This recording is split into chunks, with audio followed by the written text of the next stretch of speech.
What's up, everybody? Welcome to the live composing show. I'm your host, Stephen Melin, and this is the Video Game Music Alliance. I'm so glad you're here today. It's a bit of a special episode. Who heard the brass rip? That was not intentional, but that was kind of funny. I was testing my keyboard, and I forgot to hit the mute button. So if you heard that, that's a little Easter egg for the day. Man, I'm so glad you guys are here. Today's a bit of a special day because today, this episode is actually sponsored by Orchestral Tools, which is a sample library company. You might know them from the Berlin series. They've been around for a little while. You might know them from the Metropolis Arc series. They have so many cool instruments, all in the orchestral space. And today we're going to be highlighting two of their libraries by Junkie XL, and his real name is Tom Holkenborg. And he has a brass library, previously called Junkie. I think it used to be called JXL Brass, but they changed the name. And then his percussion library as well. And these are like his personal recordings that he uses in all of his film scores and everything that he does. And this is kind of cool because today we're combining two worlds. We're combining the Hollywood super produced, like almost hyper realistic produced sounds, and we're combining that with the video game world. And today we're going to be talking about a brand new game from Square Enix. They are absolutely on fire this year, releasing some incredible titles back to back to back to back to back. And I am a hardcore Square Enix fan, so I'm just having a great year of video games. And a new game that is coming out is called the DioField Chronicle. And this is a tactics RPG, kind of like Fire Emblem, kind of like Tactics Ogre, kind of like Triangle Strategy. But what makes it different is it's live. So it has that tabletop feel of like a board game where you're, moving your players around, but it's all live. So when you send out your party, you can pause the motion at any point to basically reassign one of your characters, one of your units to go do something else, but it's all going to happen in real time. So it's going to be so cool. Just getting to score some footage. The demo just released last night. I haven't played it yet, and I don't even feel the need to play the demo because I know I'm going to love it so much. And that's what happened when I downloaded the Triangle Strategy demo months and months ago. I played it for all of 5 minutes, and the only reason I didn't continue because I'm like, I love this so much, I'm going to buy it. I just don't want to play it right now. I don't have time to play it right now. So maybe in a few months when I actually have the time, I'll sit down and play this. And that's how I feel about this game. It's like, come on, there's so many other games as well, but everything about it just like is my kind of game. Tactics, RPG, great story, great music, the whole thing. So what we're going to be doing here today, I'm going to be talking about these two sample libraries that I'm very excited to talk about and show you the ins and outs of how they work with the Sign Player, which is Orchestral Tools' bespoke, their own tool, right? It's their own sample engine players where you can play all of their sample libraries. It's kind of like Contact, kind of like Engine, kind of like the UVI player. Like everyone seems to have their own now. Spitfire has their own now.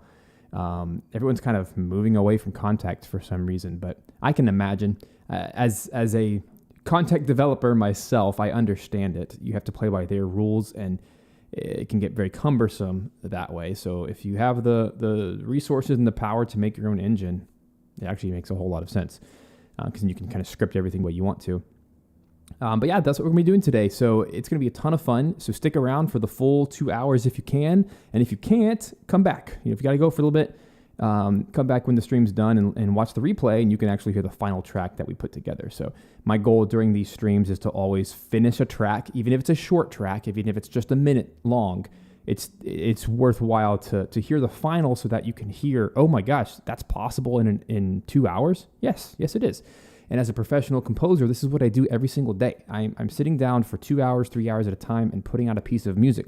Sometimes I take several days to work on things, but generally, in the video game space, tracks only need to be about a minute long, sometimes 2 minutes long. That's kind of the average length. So you can knock out one of these a day.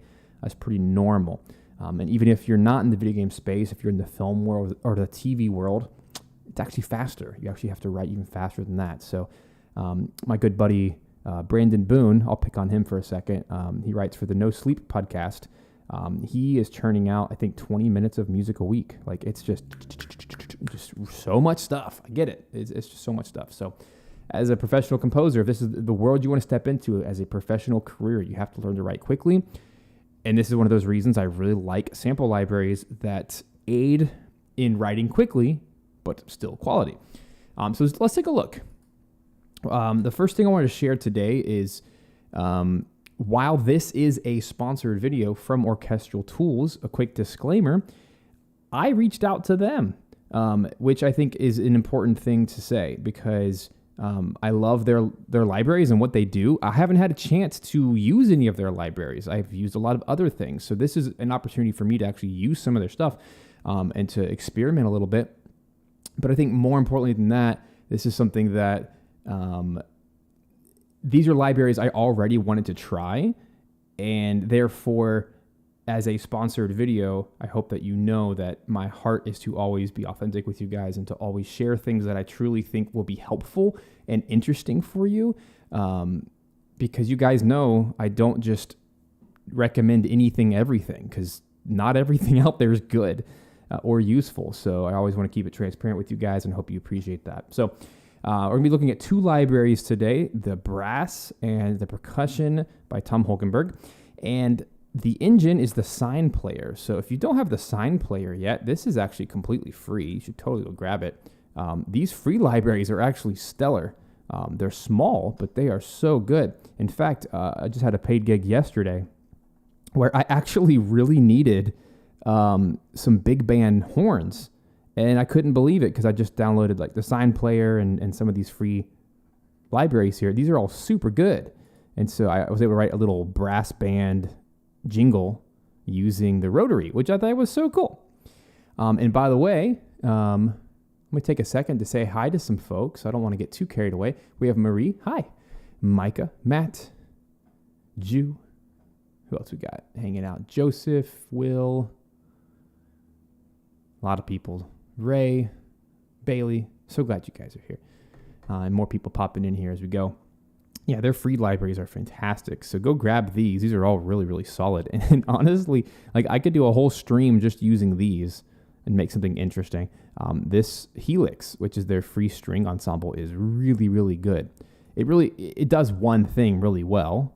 It's just a whole string ensemble. You're not going to get every articulation ever, but it's just one of those, like as far as freebies go, it's fantastic. I don't want you to overlook that. So down here we have our full series. So we have Tom Holkenborg's brass, Tom Holkenborg's percussion. And before I get too carried away, I'm a little excited here, so I'm trying to stay focused and on task. Real quickly, if you look at the link in the description, I absolutely want to be timely here in sharing that between now and August 24th, Orchestral Tools, this stuff is worth the full price, but just so you're aware, for the next couple weeks, they're doing a pretty insane deal where they're combining. When you buy both of these together, it already is discounted because it's a bundle, but by the time you get down, it's around $600 all in American dollars, US dollars, which is crazy. That's about half. That's about 50% off the normal price. So if this is something you're interested in, this would be the time to grab it. It's quite good, quite good. And I think, I don't know if I'm more excited about the percussion or the brass, but they're both really solid additions. And I was actually, I was having a conversation earlier today with another composer that I've always been a student, a user of Cinebrass. And this is the first time I've ever wanted, like as soon as I started using Tom Holkenborg's brass, I was like, well, there goes Cinebrass. I'm not using that ever again. Like it's something I've already noticed just using this for a little bit. Junkie XL, Tom Holkenborg is a master of production. He's a master of clean recordings, dry recordings. You can always add reverb and such later. And thankfully, these libraries have really, really good mic positions, so you can kind of mix and match however you wish. But what's so neat about these really dry sounds is they're not just dry, they're very well-rounded. He is a master of production, so when he records these different toms, for example, these different bass drums. He records them. He has such a good ear for the mic placement that he knows exactly where to put it to get a good, well-rounded frequency response from, and he's also using really good mics to capture the full breadth of the sound. And he's also a really good engineer. So when he records his toms, there's one of these patches in here we'll get to called quad toms, where he actually records 4 different toms in 4 different locations at the same time. So it creates this super fat, rich sound.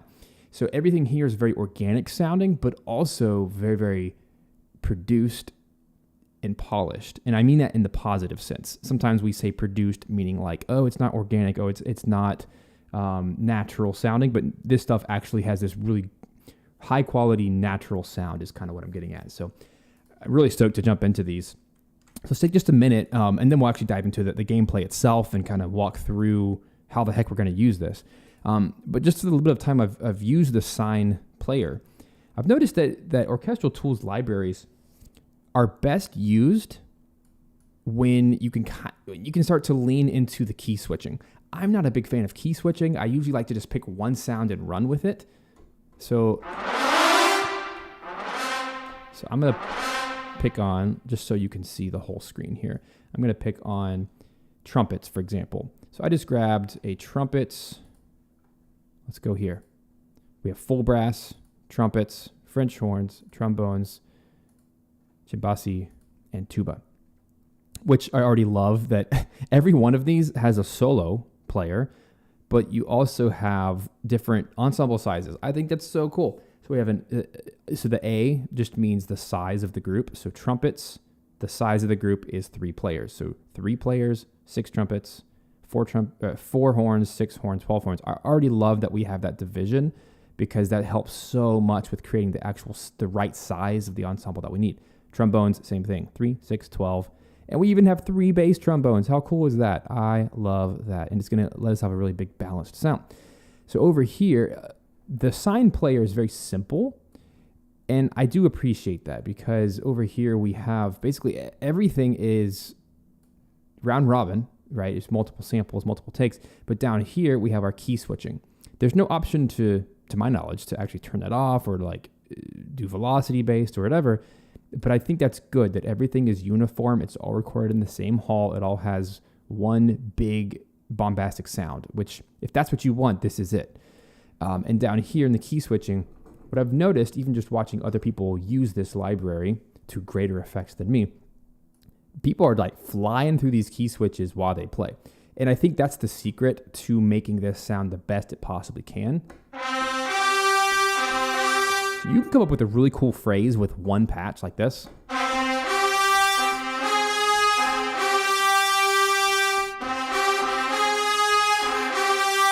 I mean, that already sounds amazing and better than all of my other trumpet libraries. But how much cooler and how much more nuanced can we get if we really start playing around with the key switches of like maybe the marcatos?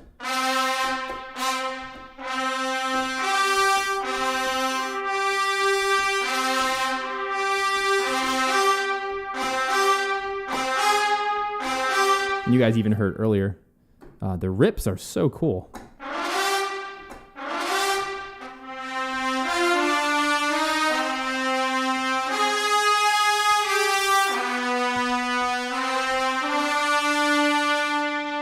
So I'm going to try to get a little bit better about using key switches with these libraries because I think they're made to do that.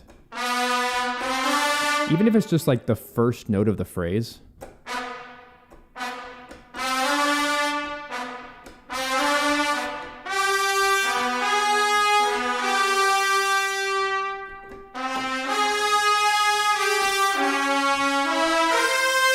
I'm so excited. It's going to be a ton of fun.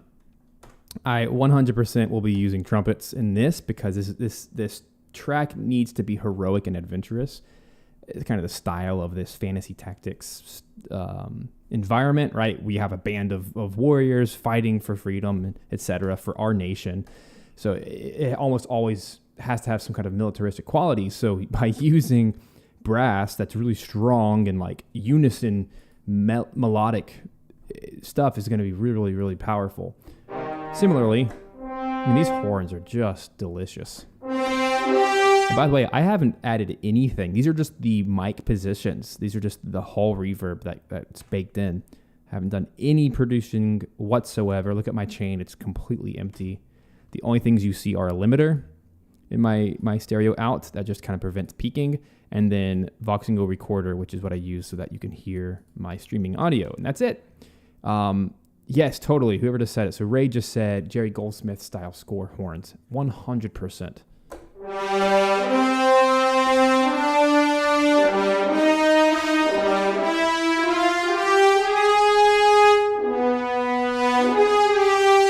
It sounds so good. And another interesting thing to consider, the Sign player, it seems to function very similarly to Contact, that it saves RAM. Like, it uses as little computer power as possible. Versus, I hate to say it, but there are some libraries that even use Contact that you guys have seen me. I've pulled up some other horn libraries, some other trumpet libraries that, like, I sit here and it's in my SSD, my internal SSD, the fastest possible way that samples can be loaded. But because these samples are so large, we're talking like 6, 7, 8 gigabytes of data, it can't load it, and it just suffers. And it like, you have to sit there for like 2 minutes for a patch to load.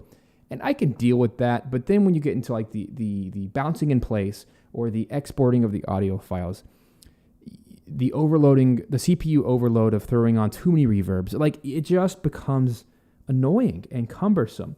And it doesn't mean I'm never going to use those libraries again. There's going to be, unique moments, but I already see how this brass library has already consumed the others really quickly. Because you saw how fast it loads, right? Like, this is kind of like the articulations are already loaded there, and it just kind of fast swaps between them. Pretty cool. Now remember, this is 12 horns, so this is only for like the loudest things that you could possibly need. But they also have the size 3, 6, and 12, I think. Let's go back over here and we'll see. And it takes a little bit of getting used to this engine because it's just different from Contact. But over here in French horns, all I have to do is drag the whole ensemble over here, and it's already loaded. Look how fast that was. Like, what? That's crazy how fast that is. I'll do the same thing with the 6. And at the moment, they auto-assign to the next available MIDI channel. But you can hit Omni if you want them all to play at once, which I don't want to do. But let's just do this for a second, just so we can hear maybe one thing at a time. So if I take the 4 horns, let's do that. Just the 4 horns. This is like the smallest amount of horns.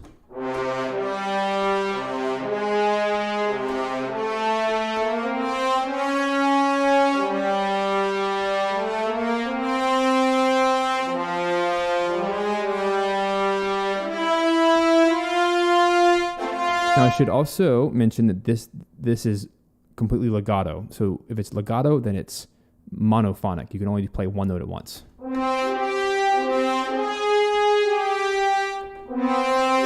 If you do sustained, you can play multiple.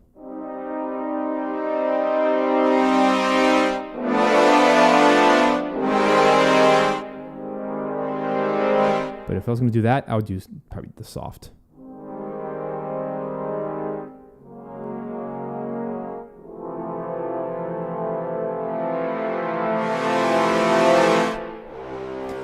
But the way I see it is, if you're going to use this library, your intent is probably to be as loud as possible. So realistically, you're probably not going to lean towards that. Like, there are other libraries that are more catered towards softer, more realistic, natural sounding orchestral sizes. So if I'm going to use this library, I'm going to lean all the way in. I'm going to use the crazy big ensembles. To me, that's the whole purpose of this, right? Is this like crazy unison Hans Zimmer style.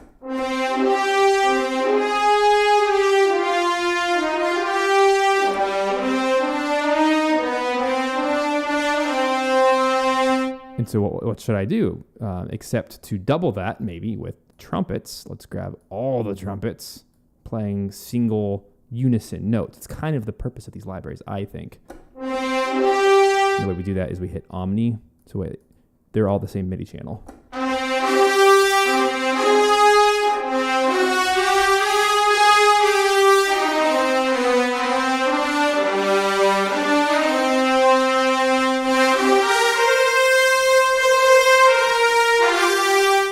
maybe if you're going to do something like that, you're going to want to turn down the volume. Thankfully, they have a, baked in mixer here. It's super fat.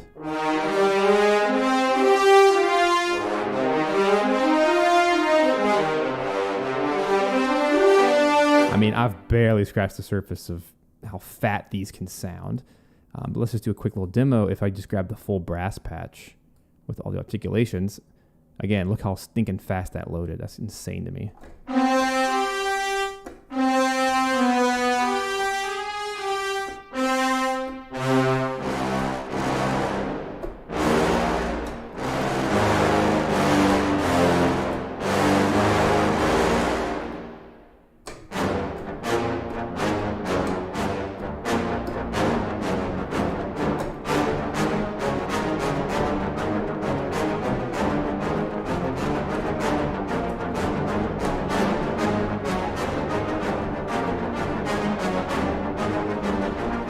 You know what's crazy, though, is how clean that is. Can I just do a little demo? Because this is probably what everyone is thinking. Okay, cool. Yeah, that's fine. But how does that compare to my favorite library of all time, Cinebrass? How do we compare these two things? Well, let me show you. Let's do a little shootout. Because I sometimes get really, really inspired by new libraries.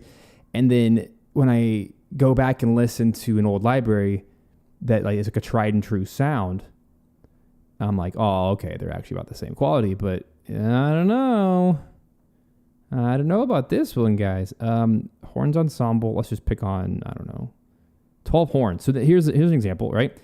This is Cinebrass Pro, where there's 12 horns. Pretty comparable, right? Let's see if it actually stacks. I mean, Cinebrass, right? Now let's go back. Let's make sure that we only have, I want to do an actual accurate shootout here. Let's make sure we only do the horns. Nothing extra added here. Here we go. This is going to be fun. So here is now the tom. Oh yeah, I have to do sustains.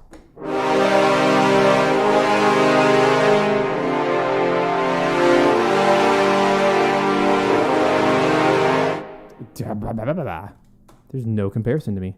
Those are so, like, one is thick, one is not. So again, Cinebrass.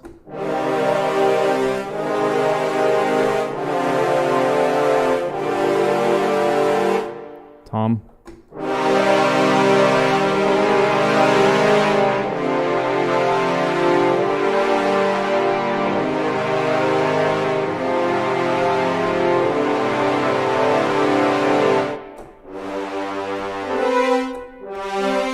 But what I think is more important, let's do one more shootout, because to me, this is like the ultimate shootout, is to compare what I would consider to be the best horns on the planet, which you guys have seen me use religiously. And that's 8Dio, the new Century Ensemble Brass. They have a 12 horn patch legato, which to me, up to this point, has always been like the undisputable winner. We're gonna have to sit here for a minute. That might be the only if they were truly identical, I still might pick the one that loads faster. I find these to be very quiet in general. I mean, let's check this out, right? Let me make sure I have this loaded correctly, just so I'm historically accurate here. So this is 8Dio. Let's just call them 8Dio horns, and then I want to load up the legato only, because that's what I would use these for, right? I would use these for how smooth they are. There we go. Here we go. Here's the shootout. So here is the 8Dio horns.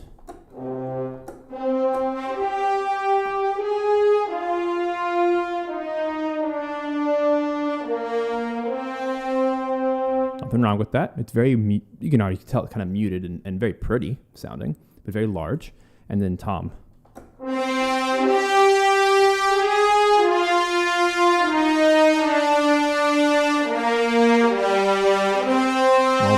Like, it's just night and day difference. Still two very high quality horn libraries that I'll probably use both, to be totally honest, because sometimes you don't need the big bombastic stuff. You need very pretty one singular horn line, right? Which is kind of muted and almost like British sounding a little bit more.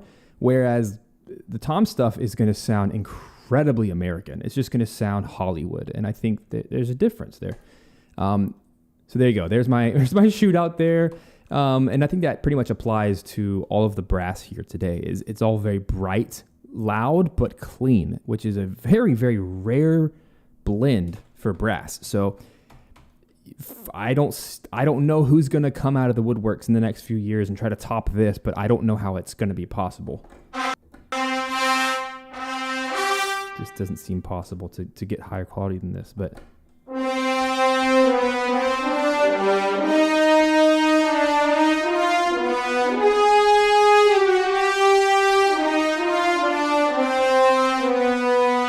going to have a lot of fun with this.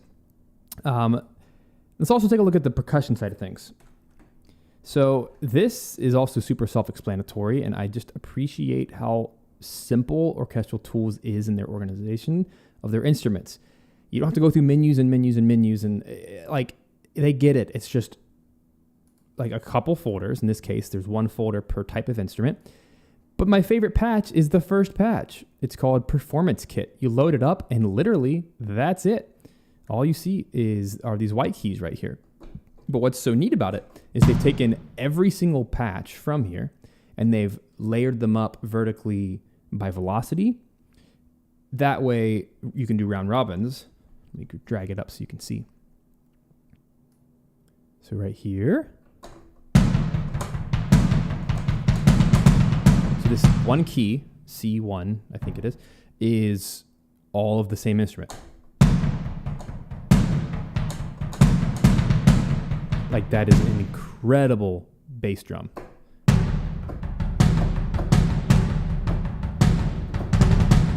And because there's 127, maybe not 127, but there's like 80 or so velocity levels, that means like every nuanced little touch has its own strike. It's crazy to me. Typically, when you do sample libraries like this, there might be 7 or 8 layers within one patch. I build these things, I know.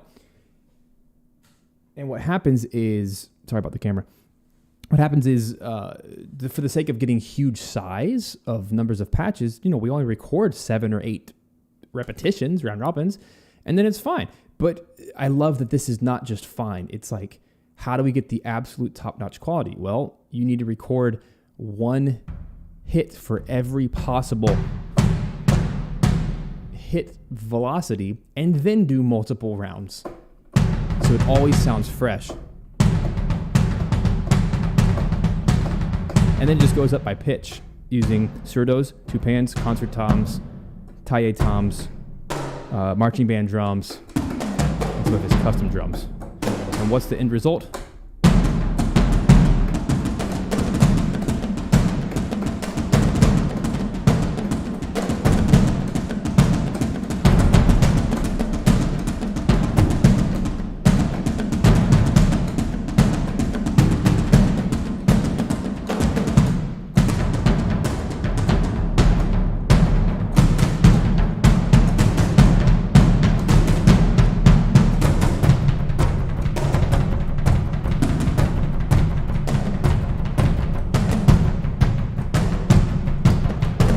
So cool. And I don't even know if I need to open up all of the individuals, but you can, because you have all the different tunings, you have all the different sizes.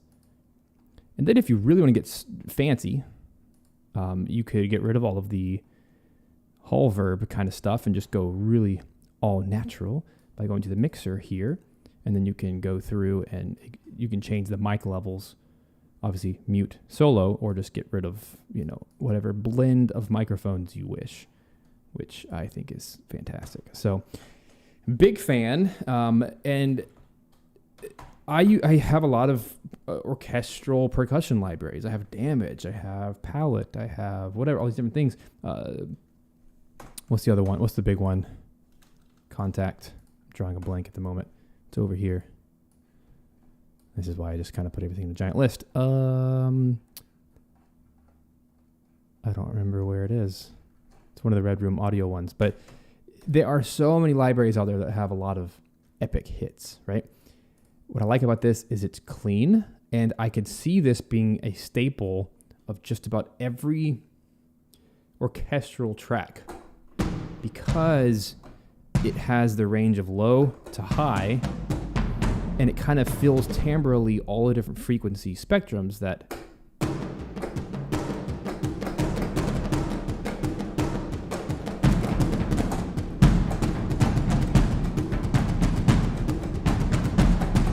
you need a big hit.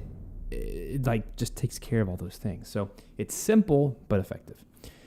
So for today, I want to just experiment with these different horn sounds, and not just horns, but the brass sounds and the percussion, kind of layered in an orchestral context to create this dark fantasy RPG tactics scene. So I have a 2-minute gameplay clip. I can't promise I'll get through all 2 minutes, but because I talked so much today, but the idea is to fill out this scene, and it's our characters having a live battle, turn-based battle, sort of. I haven't seen a genre like this. I think it's a really cool crossover. So earlier, I came up with this little string line, which I think might be a cool ostinato to base it all off of.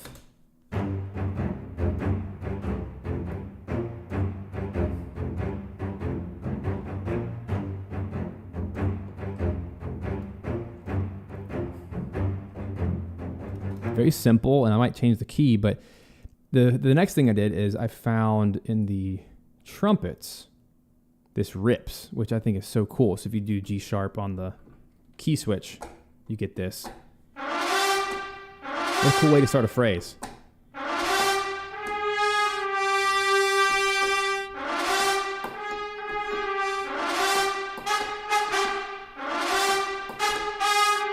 So I really want to lean into the whole key switch thing to try to get better phrases out of this.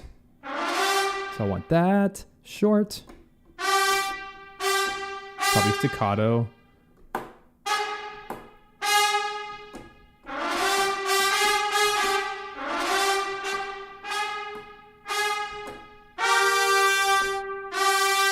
So I'm just going to walk down the key switch like this.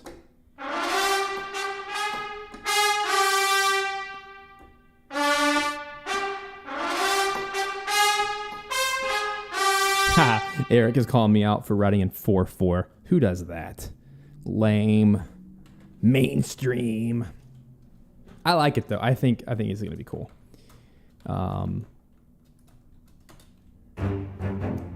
usually write in 6/4. That's why he's picking on me.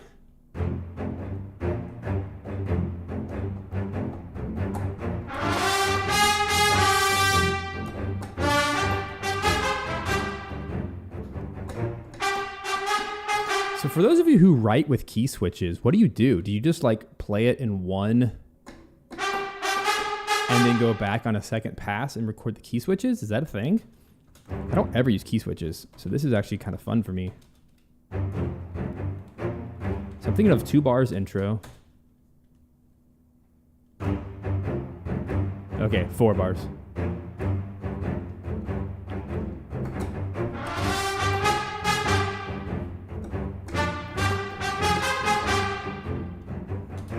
That's the melodic phrase I want.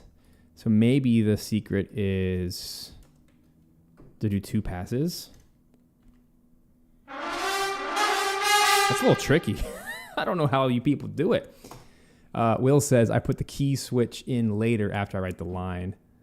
Corey avoids using key switches. And Ray says 6/4 helps with that marching mood. Oh, I love 6/4. No doubt. But I can't write every track in 6/4. I'm really digging this dun dun dun dun dun dun dun dun dun dun dun dun, which is syncopated, you know. Yeah, I don't know what the secret of key switching is to actually get it like quantized in a way that works. All I know for now is I really want this rip for the first note, and then to get short.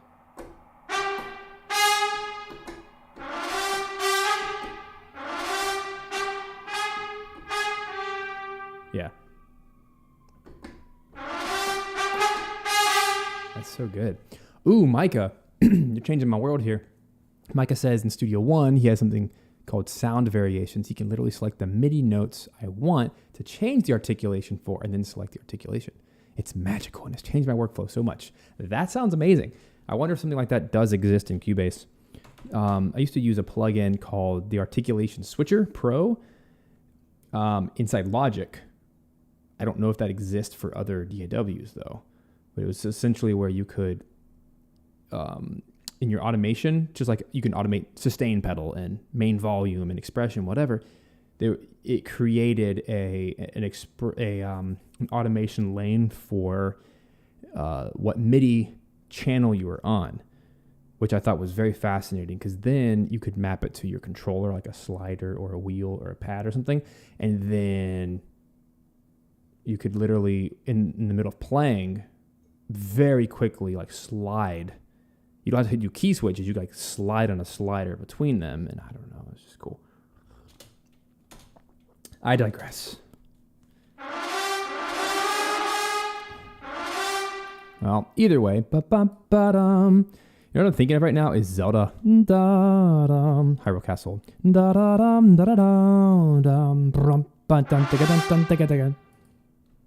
It's kind of that motif, right? So maybe I can just manually do this? Is that crazy town to think I could do that manually? I mean, it's probably faster, right? To just like put a thing before the thing. As long as I know which, and I can actually look at this visually, because you see how it highlight. Look at me. I'm pointing at the screen like you can see what I'm pointing at. What a doofus. Here's my mouse. That's what mice are for. You see how it's going up and down. When I push on my keyboard, the note is going up and down. So that could be a cool way of doing this too. That maybe saves a heck of a lot of time, but still gets what I want. So we have rips, and then staccatissimo, yum bump, and then we'll just change it again. I'm gonna do it this way because I think this will give me the control I want. So dum dum, short, and then I want marcato short. Yay, I did it. Aren't you proud of me? All right. Now, the only problem with that is the mod wheel gets all jacked up. So is that going to have to be its own thing now? I guess just keep the mod wheel up. Ugh. Okay, that worked, guys. It worked. And then, theoretically, in a perfect world, let's see.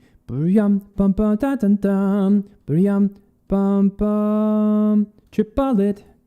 That's not a triplet. That's a eighth note.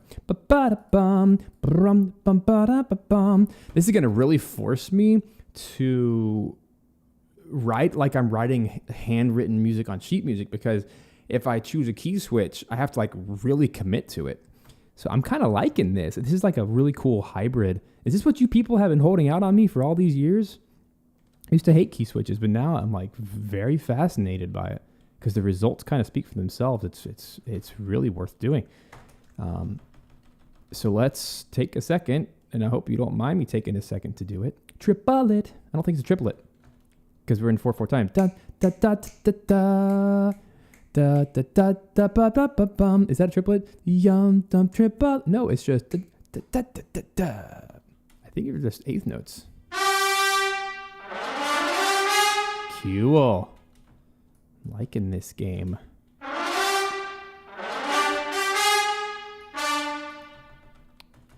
So, sorry, you can't quite see what I'm doing. I'm just trying to move around my key switches down here on the bottom. So let's just do staccatissimo. Da, da, ba, ba, ba, ba. That should do it, right? Cool. Look at me. I'm being fascinated by like the simplest thing. Cool. I'm so excited, guys. Look at me. I'm learning. I'm improving as a human. Way to go. Thanks, Orchestral Tools. That has nothing to do with Orchestral Tools, but I'm going to give them all the credit for finally being the ones that convinced me by the way that the instruments are laid out. Basically forces us to use it. Thanks, guys. You changed my life. Here we go. Orchestral Tools changed my life.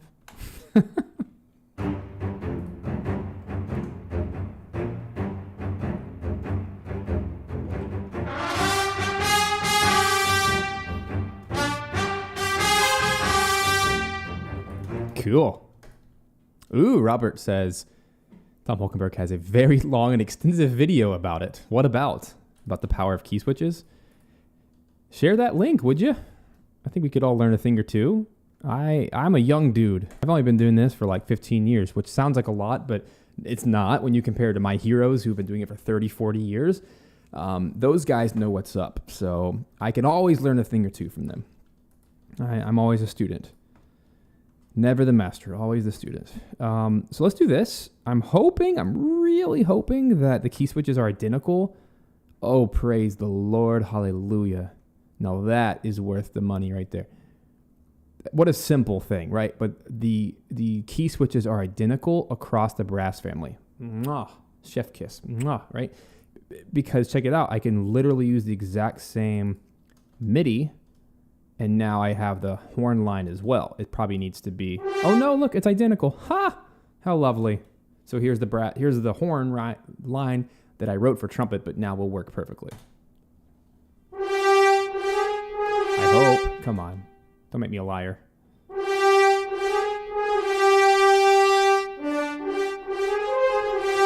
right, what's happening? Why is it doing that?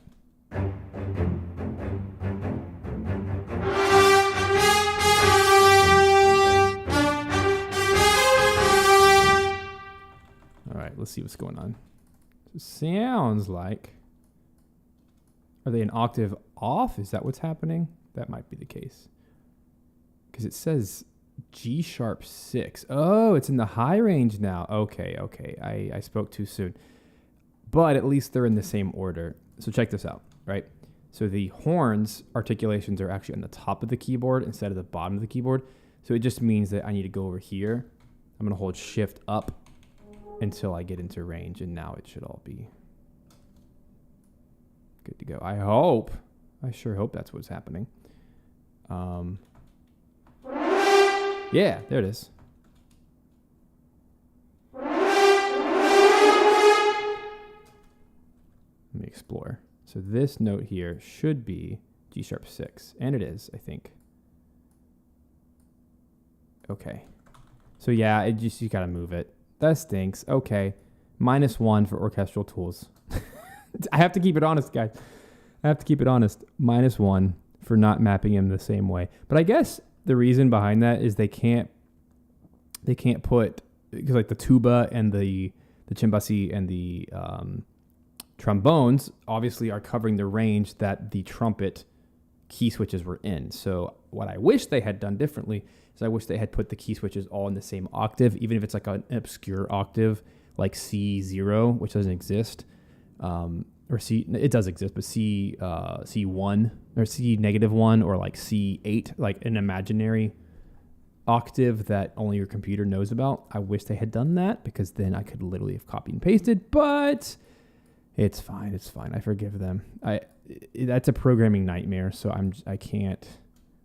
don't know why they chose to do that, but it is what they did. So all I had to do to fix it was I had to put the key switches in the octave that pertains to that instrument. So not as easy as I hoped, but it's not a deal breaker.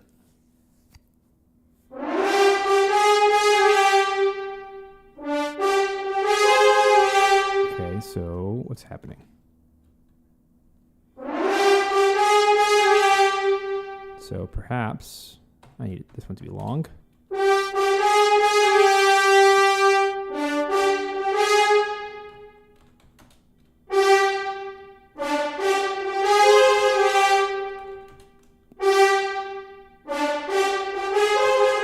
I'm still liking this process of trying to be more particular about what articulation I'm playing, you know?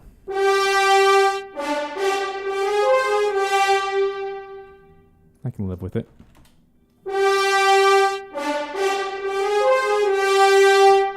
This might actually do better as legato.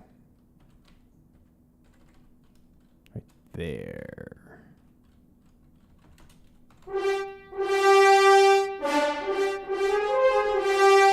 Man, you really have to try. you have to try really hard. That's okay. If it makes the music better, right? Isn't that worth it? Yeah, I like this way of writing.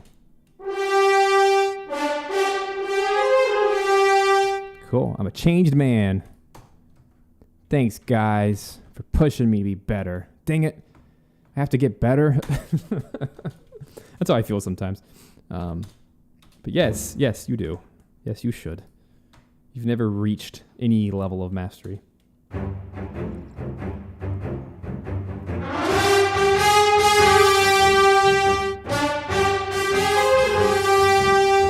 Man, those sound so good, and that's without any reverb. Now, my production side is screaming, please put some reverb. So I'm going to do something.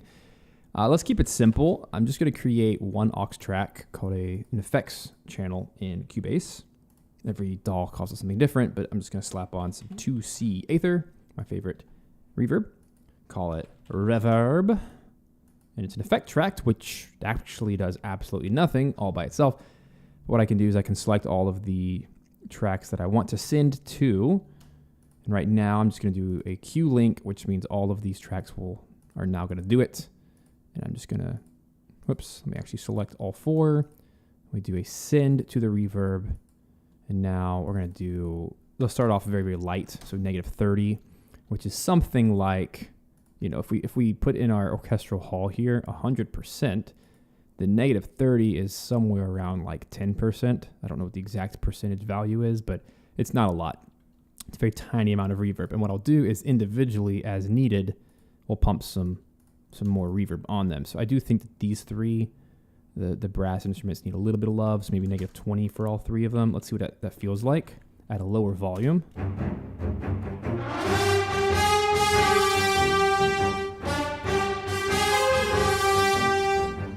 Cool.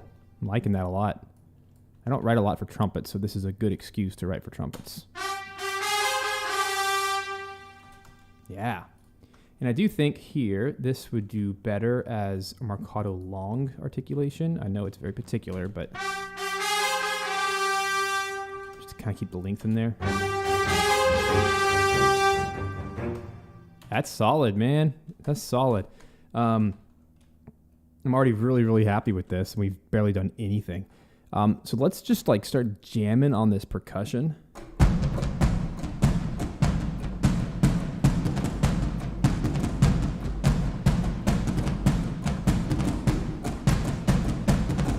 So here's something I've learned about percussion over the years as a percussionist, as someone who used to play percussion in orchestral settings. I'm a pianist by trade and a violinist by trade, but I've experimented with other things. So in the percussion world, good percussion lines in music have a lot of space, have a lot of silence. It's actually more about the silence than it is about the presence. So amateur composers tend to overwrite. They tend to put too much material, and that's why their music sounds so muddy and so incoherent and so uninteresting. So when you're writing percussion, you don't want to just have a dun dun dun dun dun dun dun dun dun dun dun for the whole track. It's going to be so boring after 2 measures. So instead, if you're going to have a groove, cool, have a groove, but put some space. So what I'm not doing is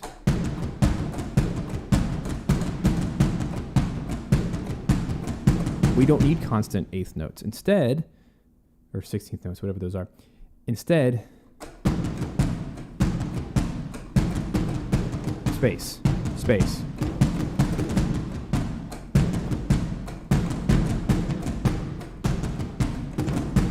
Right? We're going to do something to help create a little bit of rhythmic variation, but still have a groove. That's what I'm aiming for, and that's what I think this library helps do. Here we go.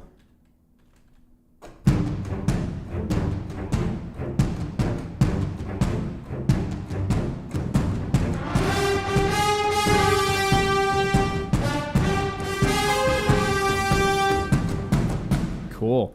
So these are actually 8 unique bars So it's an 8-bar groove. That's cool. I really, really like that. And it sounds so good already. I haven't even done anything. Oh my gosh, that's just the power of really, really well recorded instruments that are clean and not overproduced.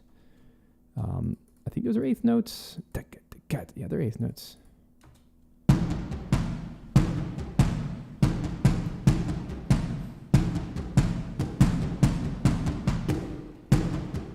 See how they're just slightly different.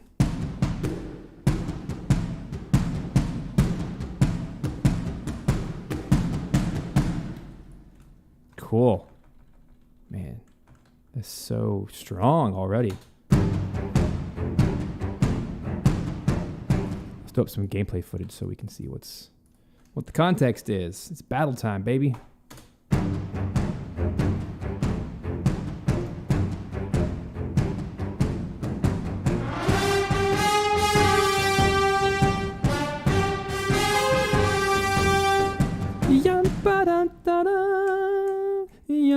Ba-da-ba-da-ba-da-ba-bum.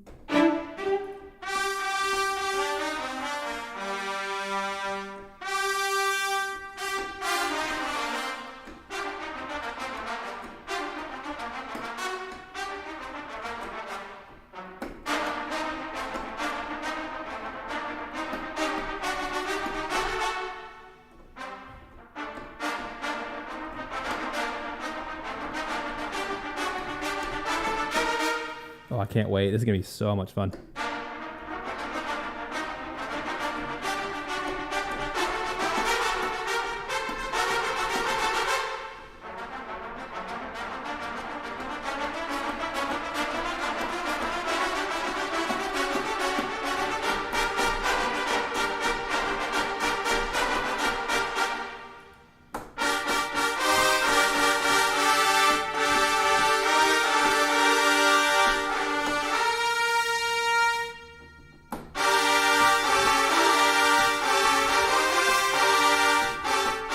Okay, I have to just throw this out there.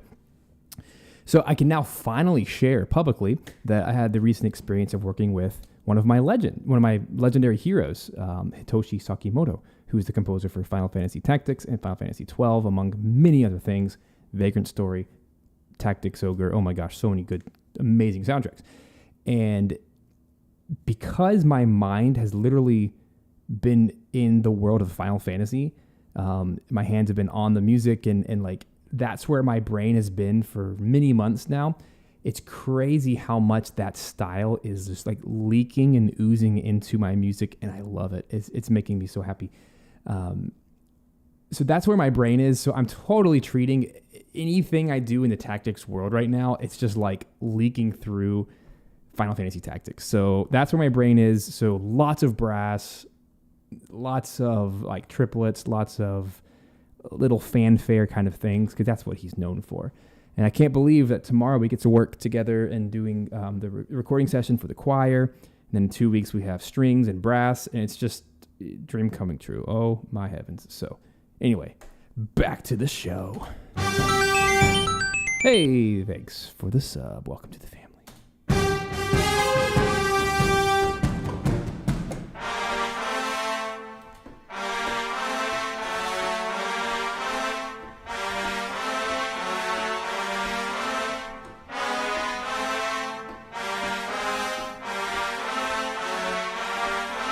So I like this melody.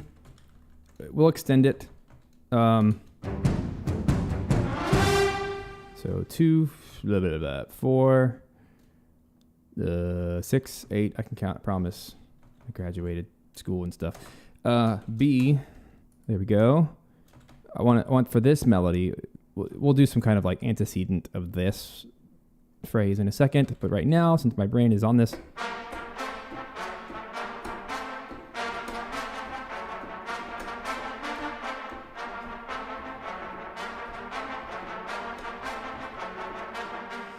da, da, da. I want some kind of rhythmic brass. Maybe we can do hey, it's coming, Micah. You ready? totally time for 6/4. It's always time for 6/4. Don't you know? See, I knew it was going to happen. I don't have to force it. It already just happens. Rhythmically, I tend to think in 6/4. I don't know why. It wasn't always this way. I wasn't always plagued with this curse, but alas, it has struck, so we must obey. That sounds awful. So I need to make sure I do my articulation switcher. So staccatissimo. 2, 3, 4. So, this is so difficult.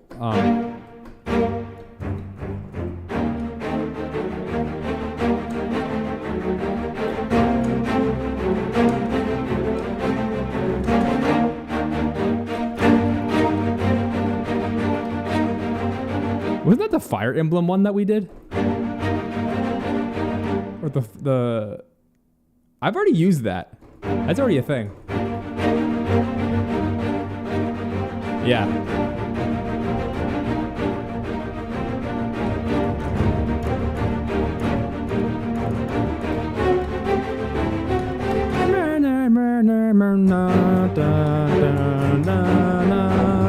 Yeah, I already did that. So, isn't that funny when you steal your own material? But I still want that kind of driving, but I want it to be in brass, so.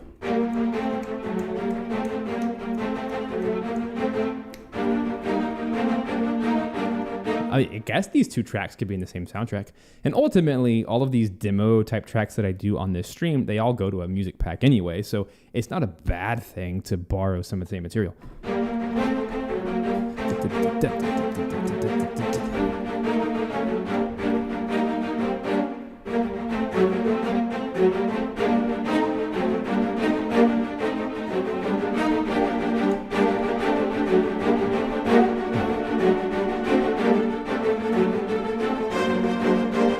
Let me just kind of play around with this.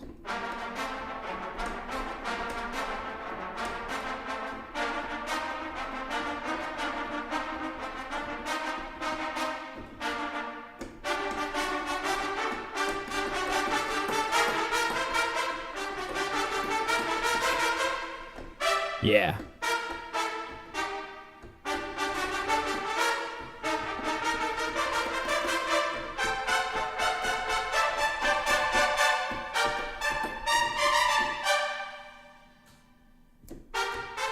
I have so many ideas. So.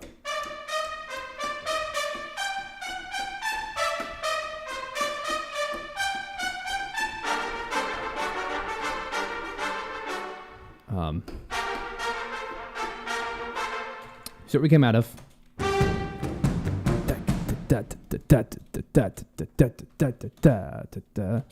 Yum ba dum ba dum ba dum ba ba ba ba ba.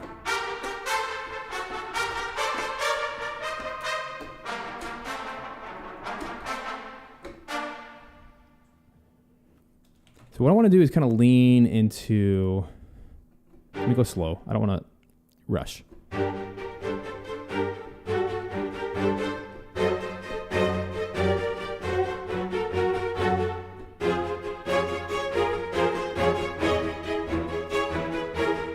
That kind of walking half-step bass.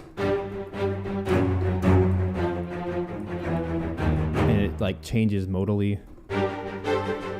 It's in 6/4.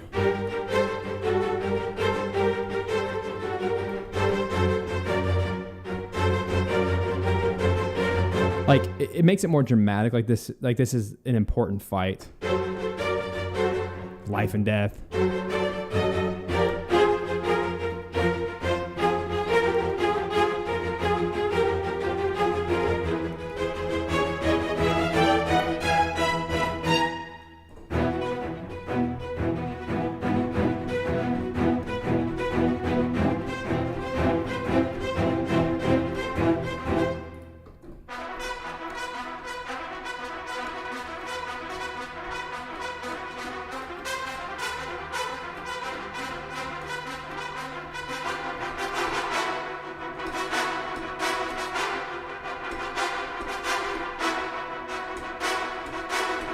Sounds so good.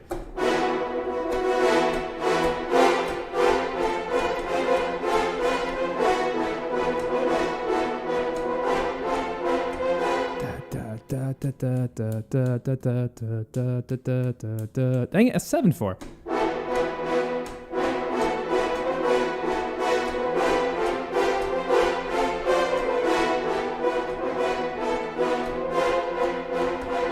Let's do 7/4. It's a little bit more unique. I don't do it too much. Let's just start with that. Get the idea out of my head, which I really like.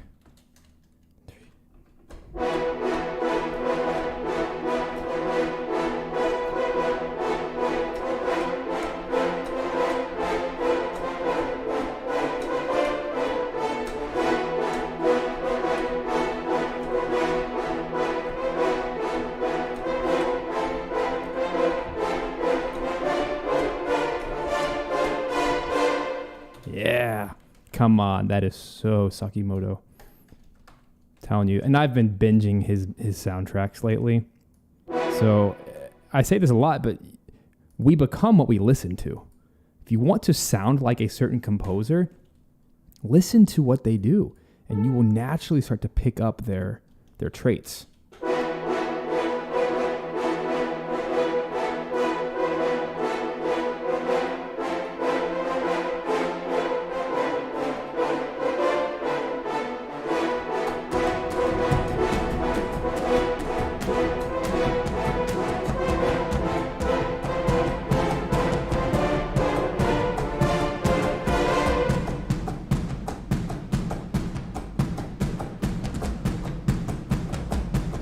Ooh, that sounds so juicy.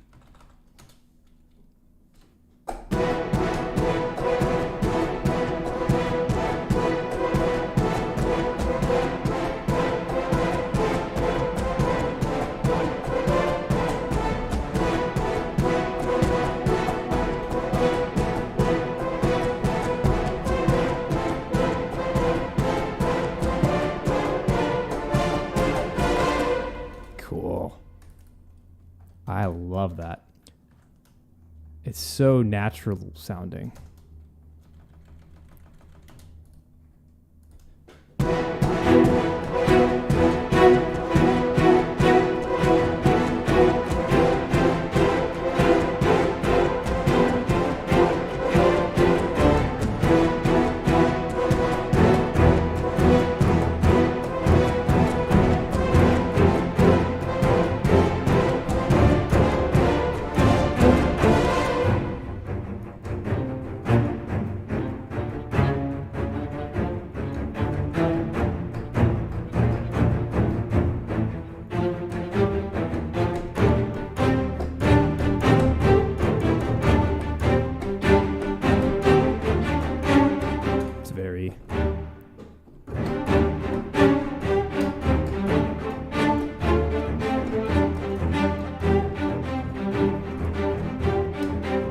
Anime.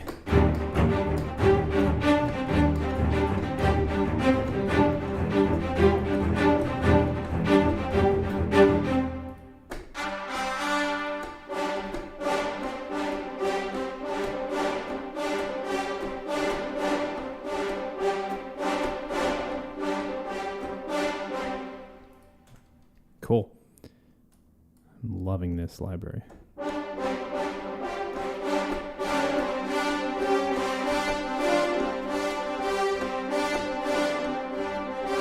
Yeah, I know my keys are very loud.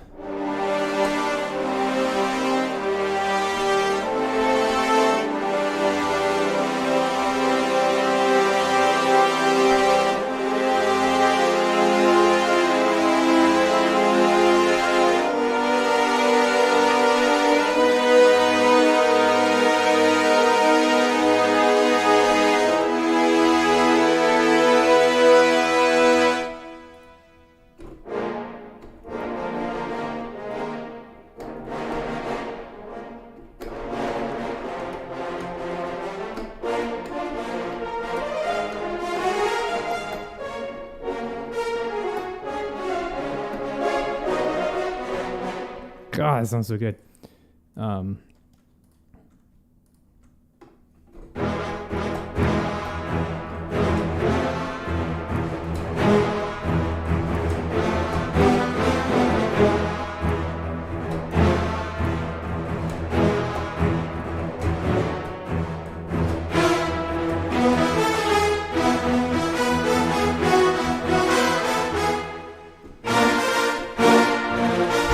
It's that time of the stream.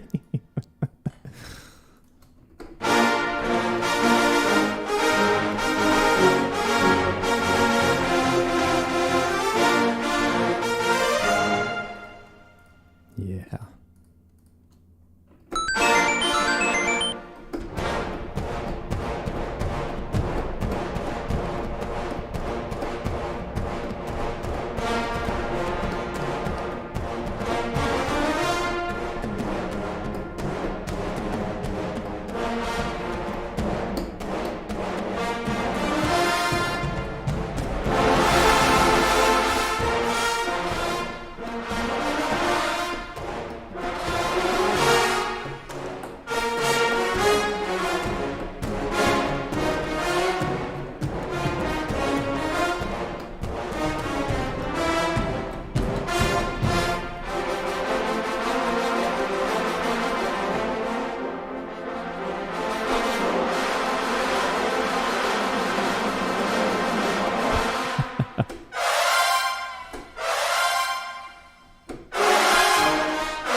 These patches are not made to be played together at all. They're totally warring with each other on the whole key switch thing. But he's cool. He's cool. Okay, I really liked that B section idea. Let's keep rolling with it. Let's kind of just keep rolling. Keep going. Too much good stuff happening to stop.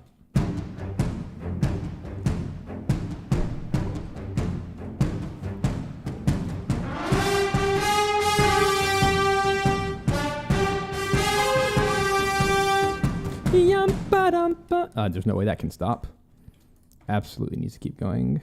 Let's give it 4 bars. Hold on a second. Stopped it too soon. Totally need to just do 2 of these phrases. We just need to change one thing about it.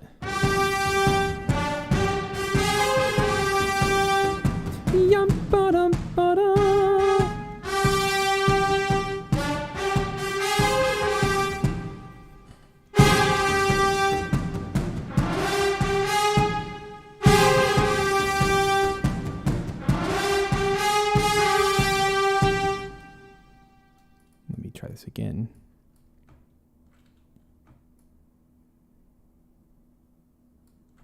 There.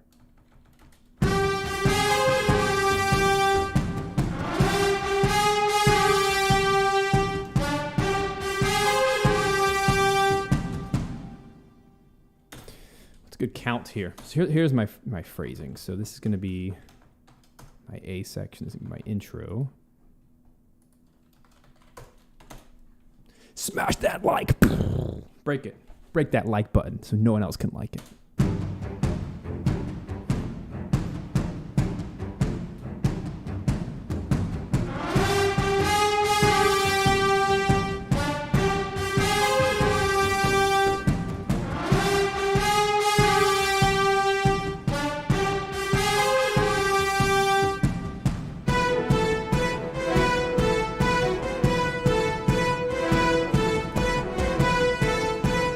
So this is where it gets a little tricky with the whole key switching, but he's cool. He's cool. All right, so I have to go over here to C6.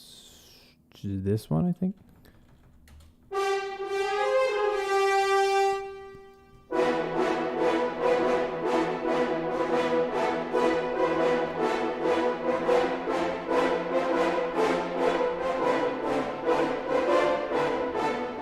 All right, let's clean this up ever so slightly. I really, really like these chords.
I like it very much.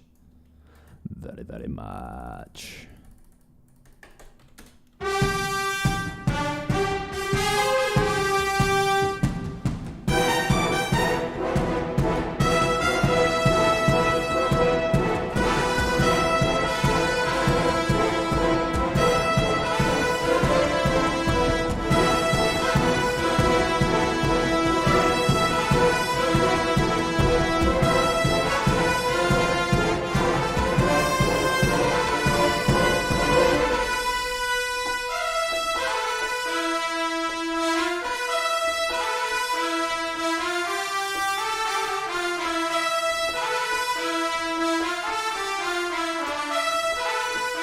Let's roll with that motif.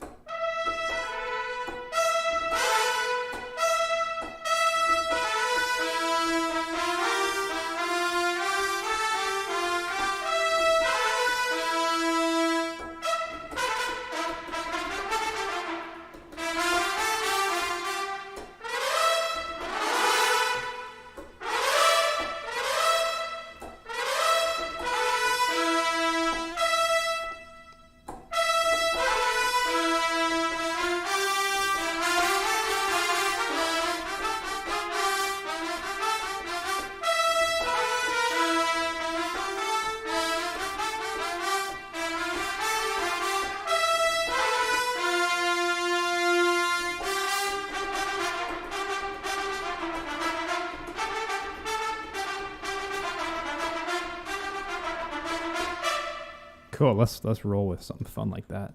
Highly involved. The trumpet players will love me. All virtual 12 of them.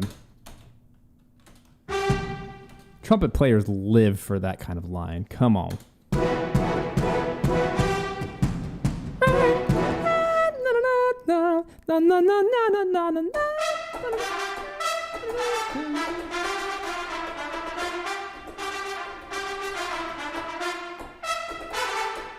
Any trumpet players in the house? A kill for a line for that? A line like that in orchestra? It's like the most show off.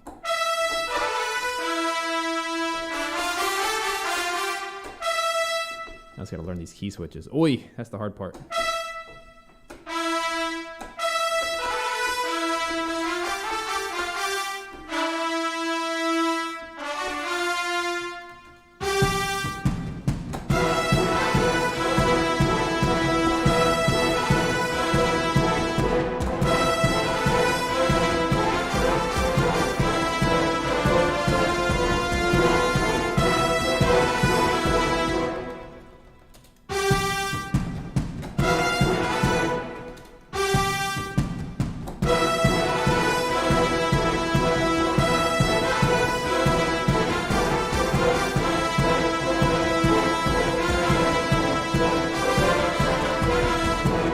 Counting at 7 is a little tricky.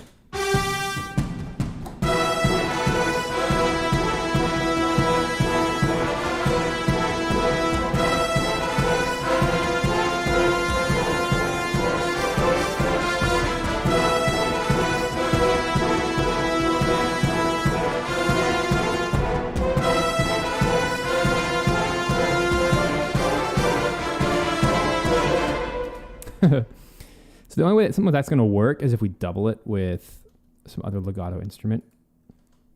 And I don't want to ignore the rest of the family here, but let's grab, for simplicity here, let's grab our trombones plus tuba. Let's just rock them at the same time because they're going to be doing the same thing. So trombones, I actually want to do trombones 12 plus bass trombones plus tuba. It's going to be a party. Hopefully they're all mapped the same because they're all low. Why are they not mapped the same? That is just horrible. Okay, -1, Orchestral Tools. Love ya. But daggum, can you get all of your key switches to do the same thing, please? Oh well. Because now the bass trombone is in the high octaves and the trombone's in the normal. Frustration. Anyway. The good news is if you just set it to 1, It should stay there.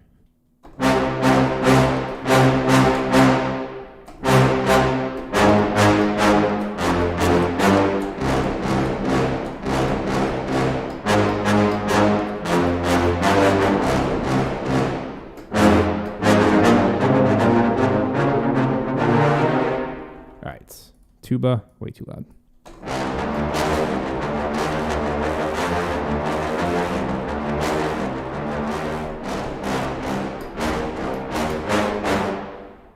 This sounds so cool. I'm just gonna call that low brass. This is where the brass is really gonna shine.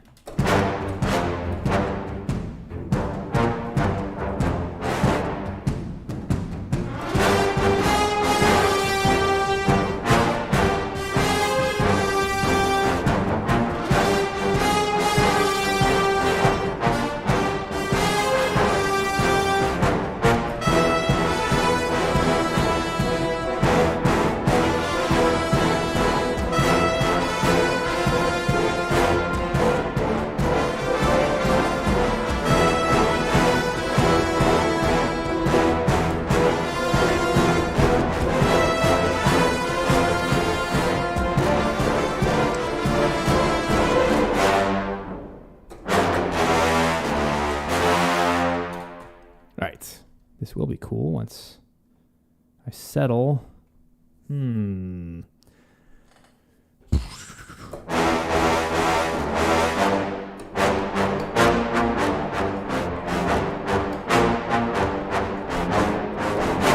So one frustrating part here is the trombones does not comply. So this has to literally just be trombones. And the next patch will have to be low brass. Because the way that the key switches are mapped, it's not going to behave. So that's extra work I didn't want to do. Oh well. Can't win them all, can ya? Here's what I'll do instead. I'm going to record what I was going to do.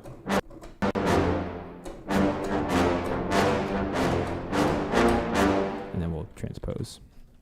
No big deal.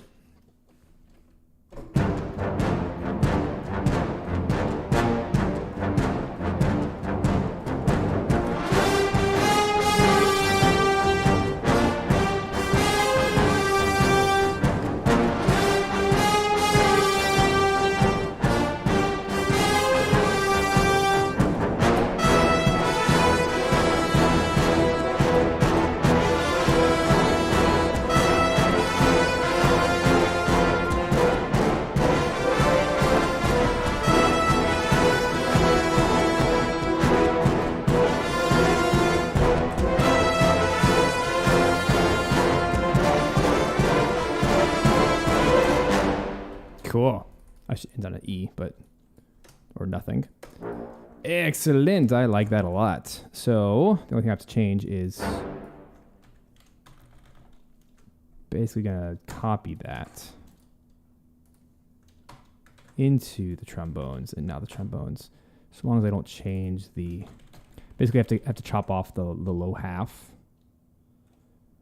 which is quite frustrating, but see what I'm doing here is I'm just chopping off the bottom two notes of everything I just played so that the key switches don't get toggled every single time. Because I don't want to just not use trombones. I mean, if I get lazy, I could just use the bass trombones. It's really not a big deal. I don't even know if it's that big of a tonal shift. But if we're going for like hyper accuracy here, which I think is kind of the goal, it's kind of worth, I don't know if it's going to be worth this extra 1 minute of time, but hey, might be. But you see what I'm doing? I'm just chopping off that lower half so that the trombones never toggle those low key switches that would change the articulation away from staccatissimo, whatever they're calling it. So there we go. Now that's done. Yeah, you guys talking about the weather. It's actually very nice. It's actually even, you could call it slightly cold. Not really cold, but it's what? The room is 75, but really it's like 70 outside, which actually is very nice. I think this library rocks. Both of them do.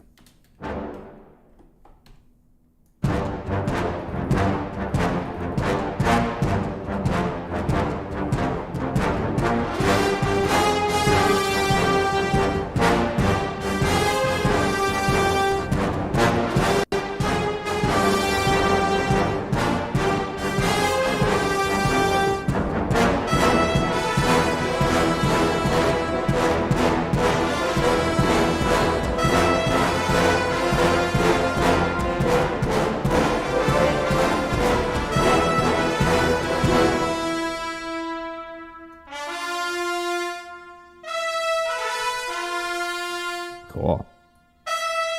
What are those? 16th notes. This is crushing it. Very impressed right now with how real this sounds.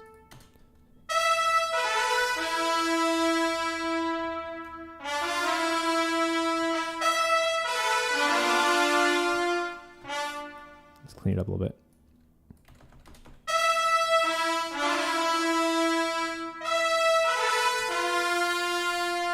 Maybe here we can switch to the other key switch, which is like one of these.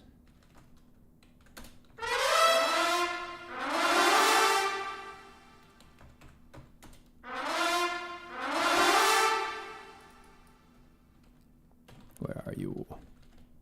There we go. Let's do staccatissimo. Maybe your staccato.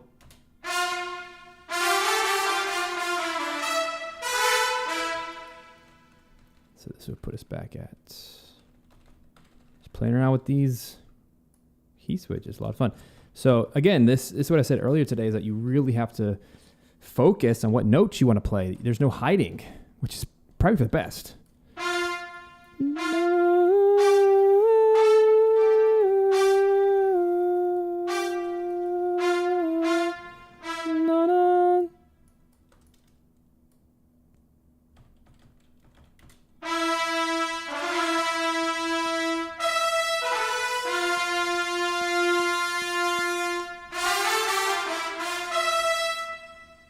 Yeah, I mean, it should all just be.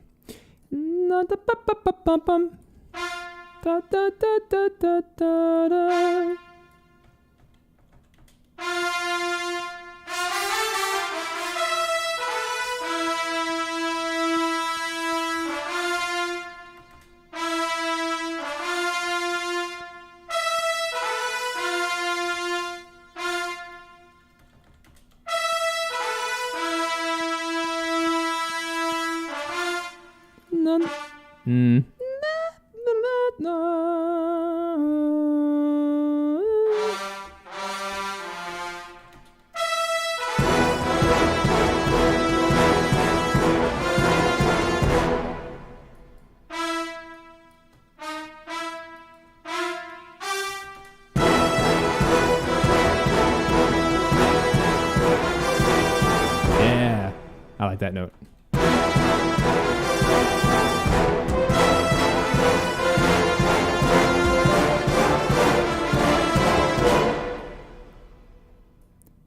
And then we'll do the key switch again down here. So it switches to staccatissimo.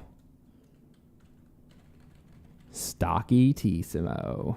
Let's see, staccatissimo down here. No, that's not what we want. We need marcato short.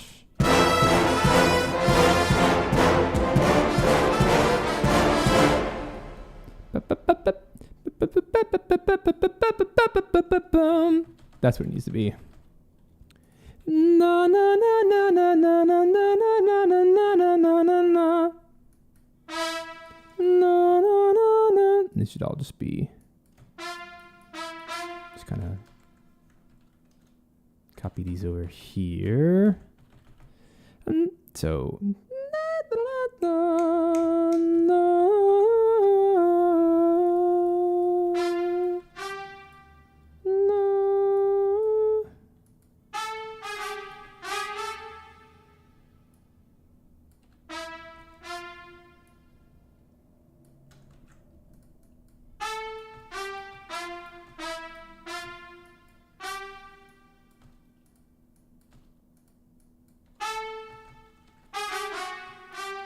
Okay.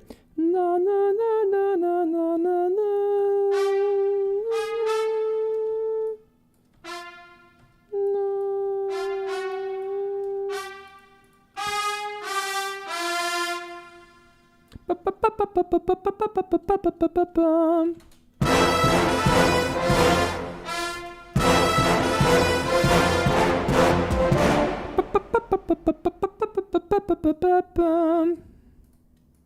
That's why this needs to be here.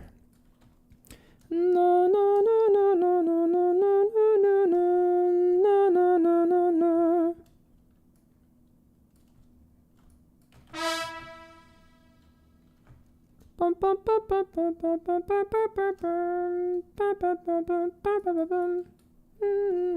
Four more notes.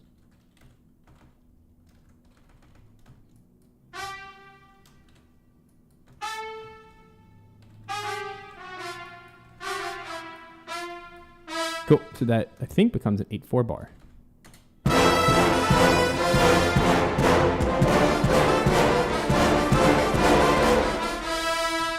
Excellent. Well done. It's now who you are defines you. Actually, yes, it is Batman. It's exactly who you are that defines you.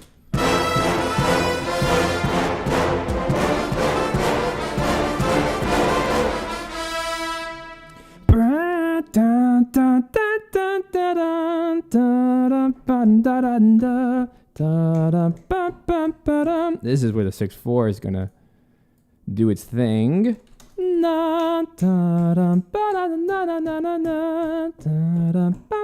Is that 7 or 6?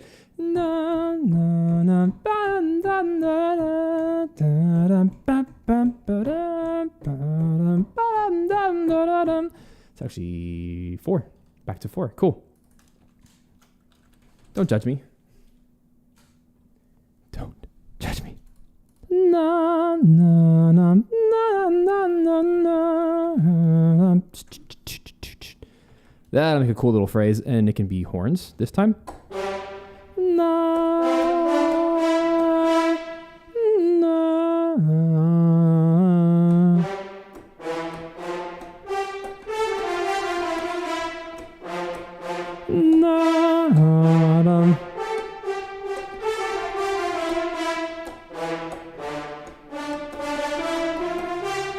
That'll be a call and response thing.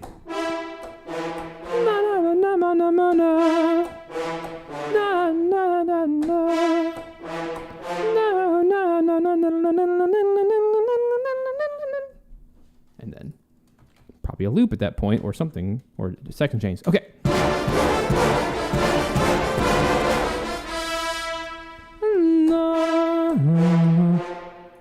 So let us do what all people must do.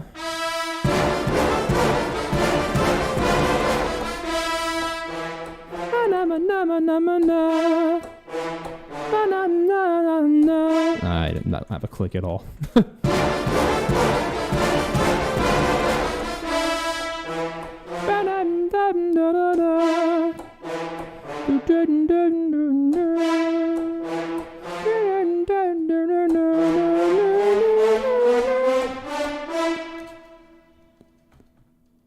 Cool.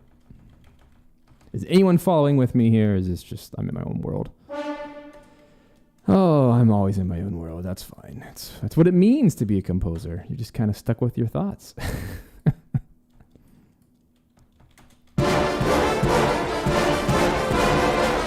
Ooh, what's that? Ew.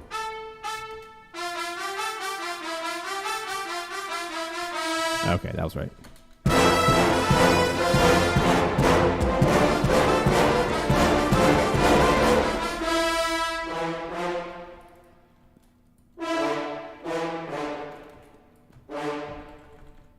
Let's make sure these are off beat. And we have the right articulation, which this is both driving me crazy and producing incredible results. So I don't know what else. This is kind of the coolest thing. Let me grab my horns so I can see what the heck my articulation goes to. Oh yeah, they're way up here. Okay.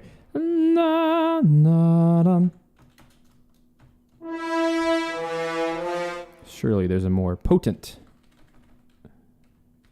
answer. Not like Marcato.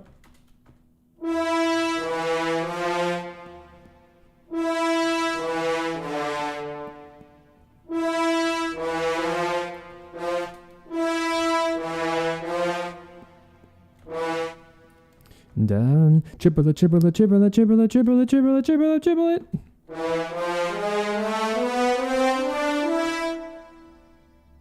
Cool. So this moment is going to be triplet station. You ready for it? If I can find the triplets. So it's going to be G something or other. This one.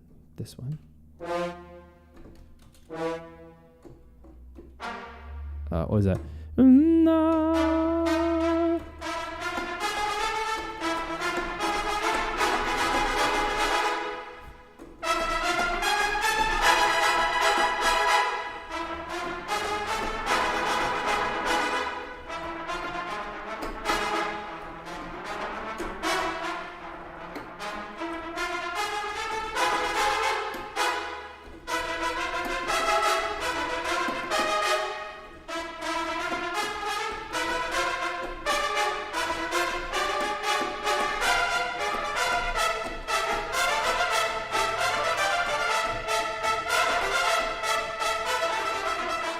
Okay.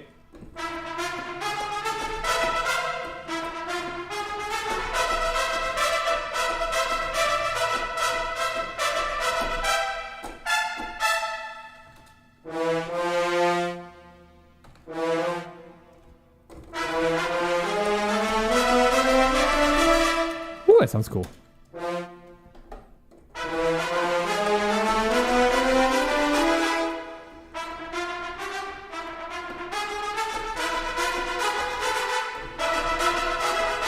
That's what I want.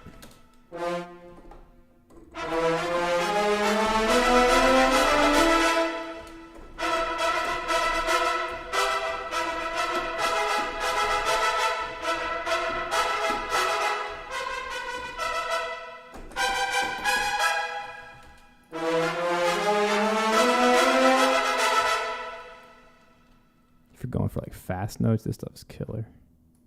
Oh, those are triplets, triplet. Those are eighth note triplets. Yes.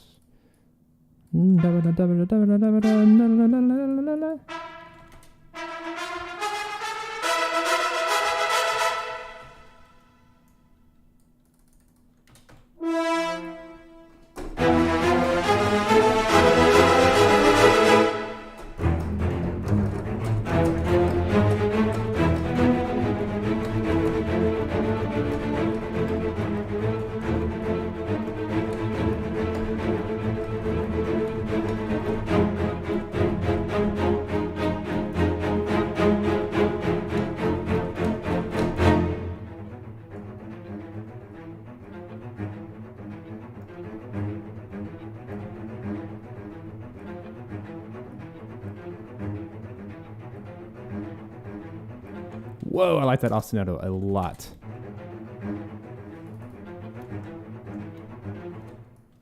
Okay, let's just like take a chunk of that. Not keeping all of that. That was all kind of just goofing around, but I like that ostinato.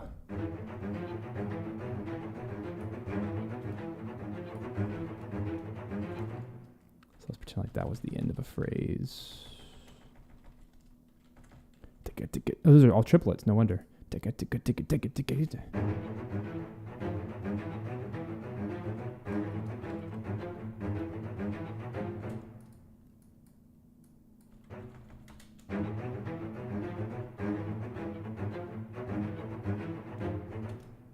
couldn't do that again. That's why I was like, oh no, I'm locked in.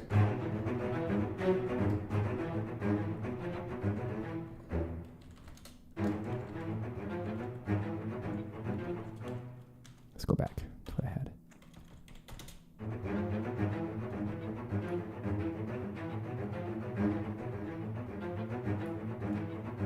I really like that a lot. It's really fun. So I want that to be this C section right here. That's really cool. Because even though it's a major key, it's a E major. It is, you could do anything on the bottom with some low brass.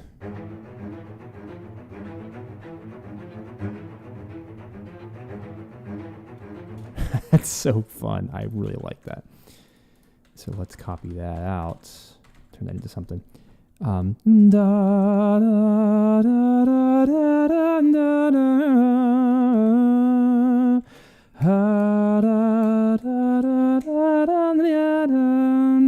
doesn't have to be like the Egyptian scale or whatever, but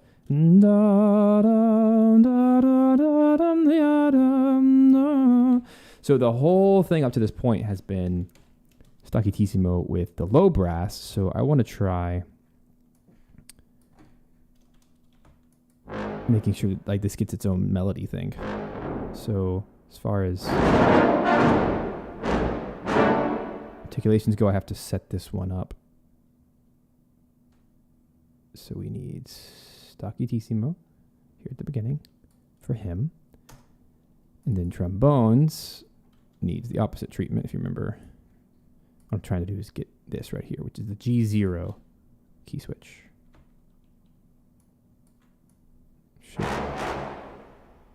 There. Okay, so now I can go to a new section and I can make them the melody, which is going to be really cool. So if the melody is Micah, Egyptian vibe with snowy picture, I'm all for it. Low brass I want to do now. Let's get a key switch for probably Marcato long. That seems to get the best results these days. There it is. Ya-dum, da-dum, da-da-dum, dum, bum, ba-da-dum. That's what I want. No. Da-da. Is that what key we're in? E? Ya-da-da-da-da-da.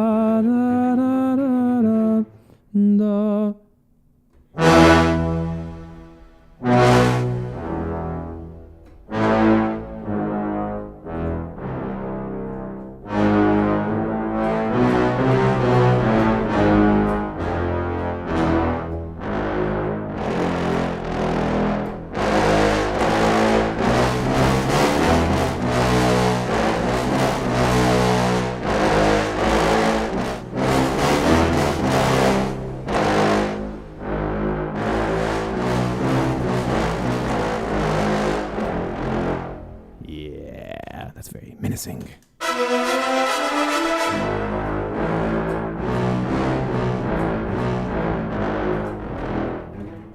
I love, first of all, my brain. My fingers can't go as fast as my brain wants to go. Let's do this first. I'm going to, so that we can hear it over the brass, I'm going to put it up an octave, just with slightly less velocity.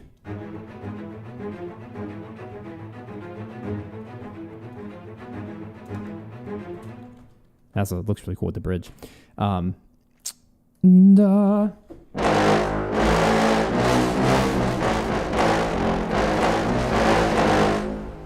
I love when low brass actually has really fast rhythms. I just think it's the coolest thing.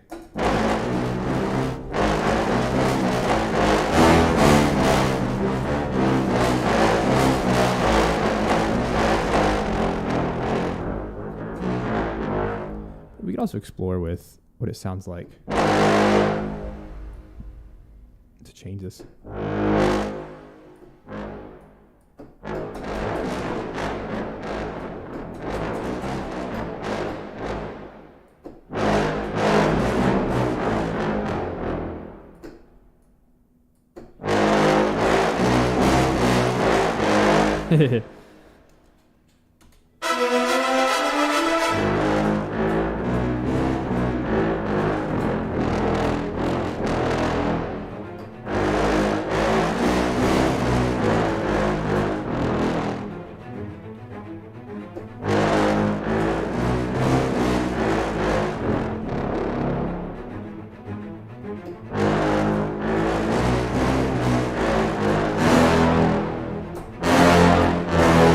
Hightown.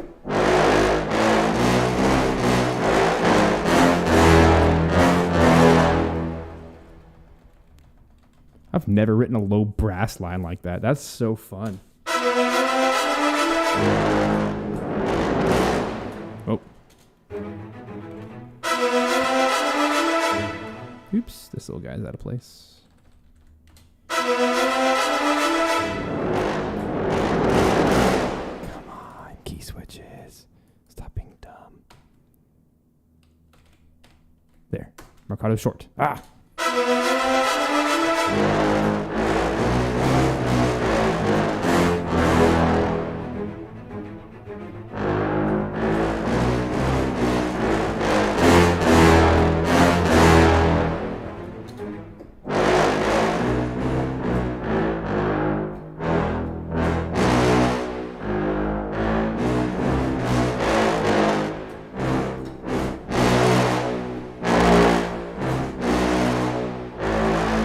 Yeah. Okay, here's what I want to do. Ready?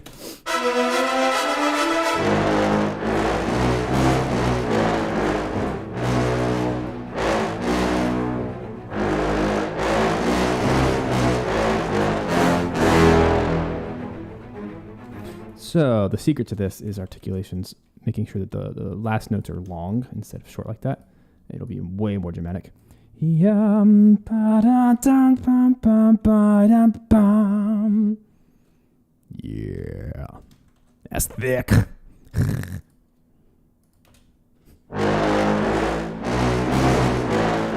that didn't work at all. Dun, dun, dun, dun. Should just be chord notes, right?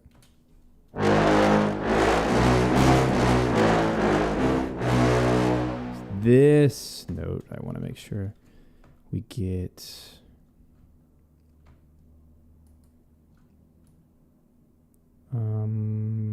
long.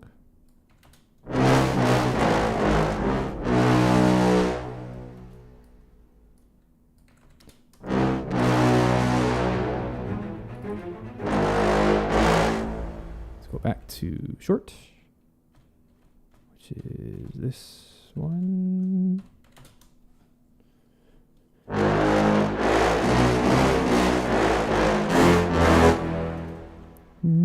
Long, short, short, long.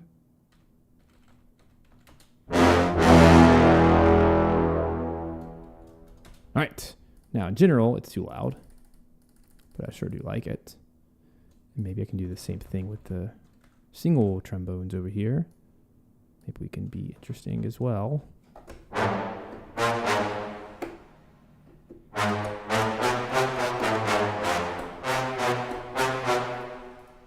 Let's hope. The only difference is we have to make sure that the key switches, as we observed earlier, need to be... Come on, come on. These need to be shot down to this octave, I think. To the 0 octave, that's what it is. Okay, hold on. You guys can't see Jack Diddley. All right, so there. So let's go one octave higher. Let's get all the key switches. That should solve it, I hope.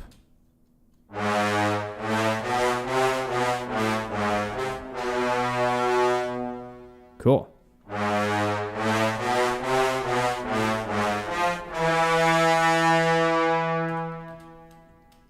Wonderful. How you guys doing? You having fun with this? I am totally trying new things. And thanks, Marie. Thanks, Micah. Your ears are blessed. Everything's extra thick in these headphones, too, because these are like really, really strong low-end headphones.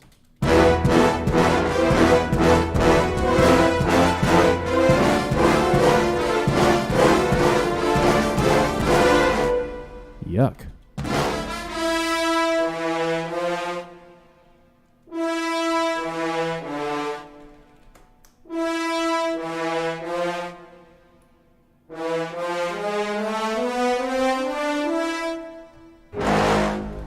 Let's have a little palate cleanser, shall we? Back to the start. This low brass is so way too loud. That's okay. We got to have our little fix of it. We can still have power without loudness, right? Here we go.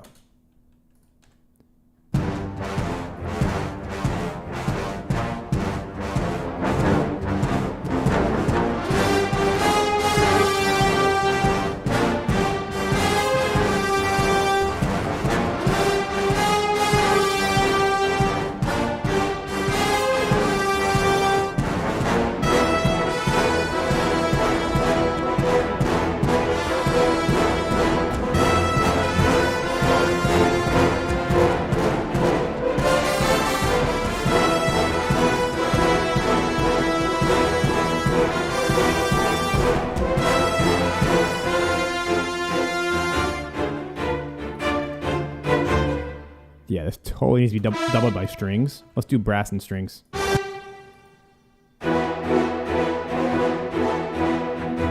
Yeah, I've never used expression maps in my life, so I'd be fascinated to check that out.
So cool. Let's crank these bad boys up. This is about to get so cool. Can you guys tell I'm having fun?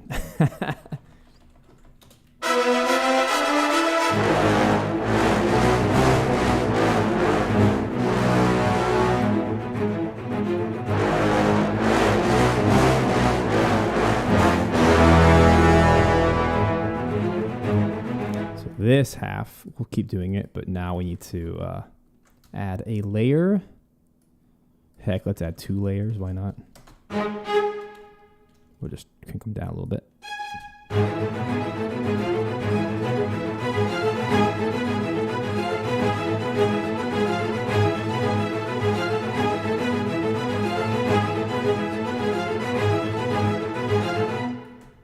Yeah, bring on the life-changing tips.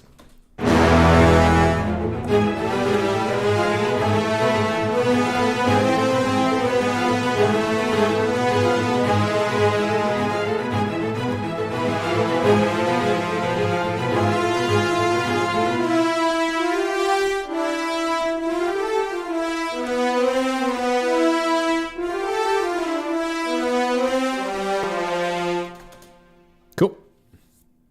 Oh yeah, I was gonna add. I don't know how we got from G minor to E minor, but whatever.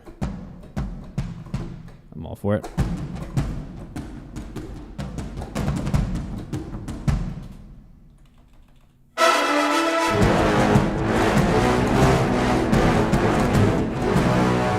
Brass has got to need some delay compensation, so I'm going to knock them back 50.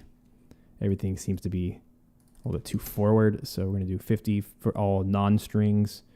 I'm keeping the percussion the same because the percussion's right on beat.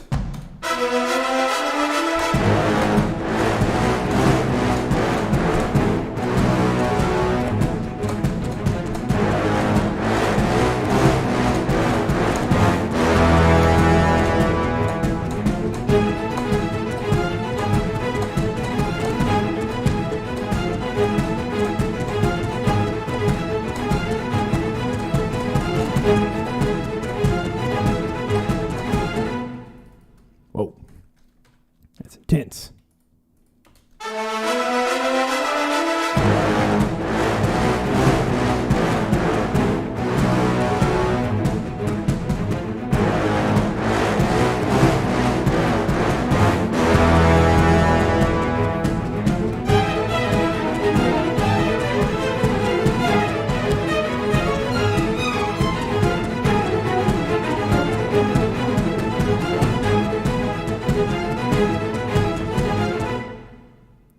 makes a good loop.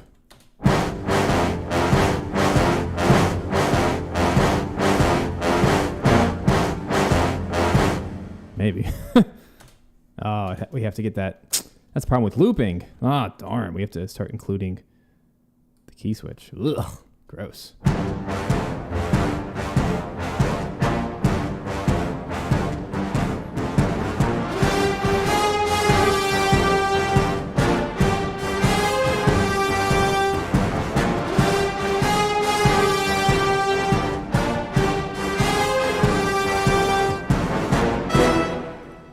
So cool. Let's get this doubled as well. The strings a little bit. This part. No, not that part. This part. Please copy the correct part. Thank you.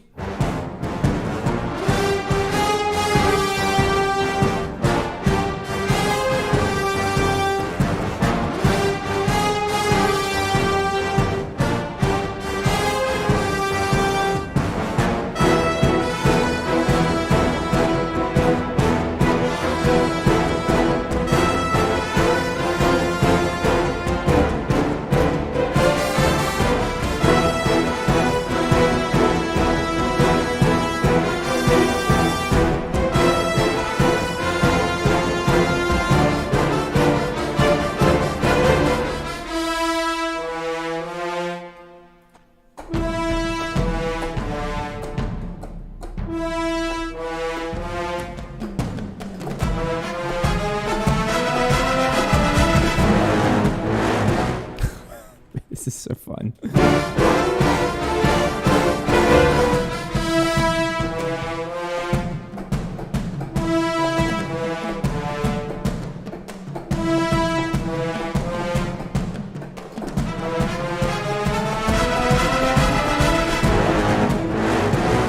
That low brass is killer.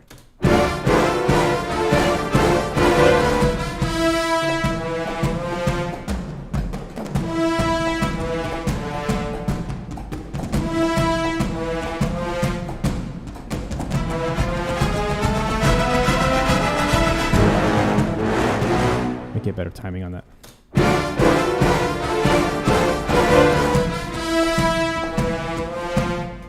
Ah.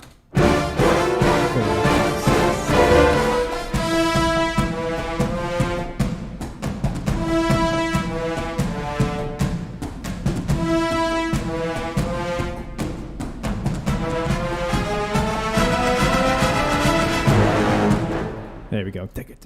I want to say the triplets for the end. They're so powerful rhythmically. So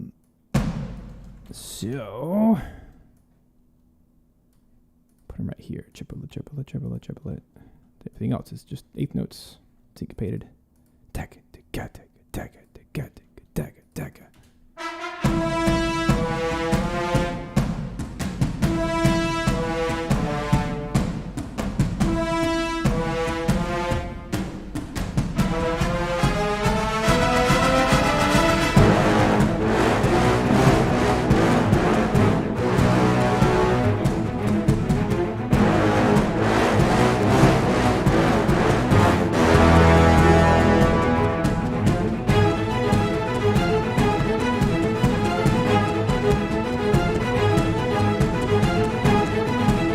Strings are sluggish. Yikes. Let's do negative 30 milliseconds. See ya, Will. Watch the end when it's done. It's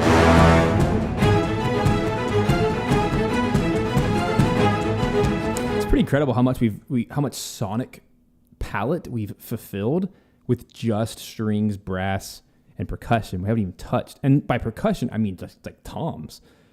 We've barely scratched the surface on what an orchestra can do, but it already feels so full and thick, which is really cool. And I want to try to keep it simple. I'm wondering if we throw some strings in the mix, if that'll help or hurt. I don't quite know.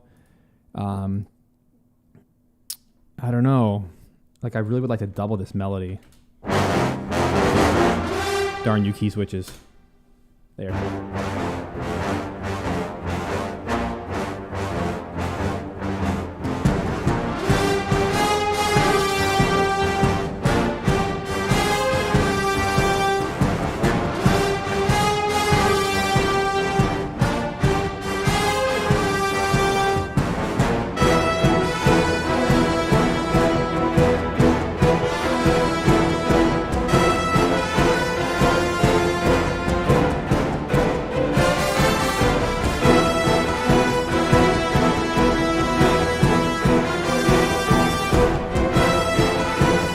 also really digging just that solo trumpets, you know?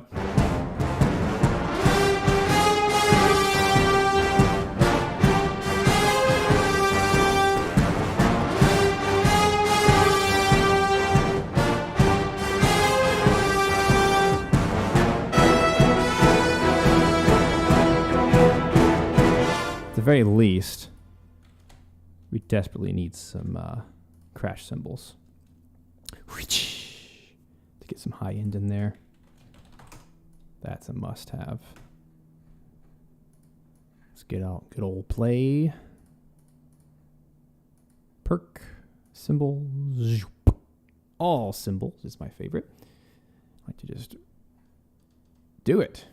Get those cymbals. Just like that. And as far as mixing goes, I'm just going to throw it into that same reverb. Doesn't need a lot. Maybe like 25. Or so. We'll kind of turn it down a little bit. See if it feels good.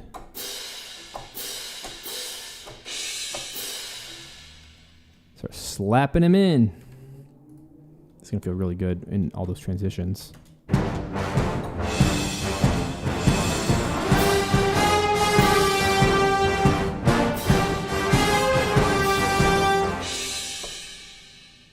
Get really big. Yeah,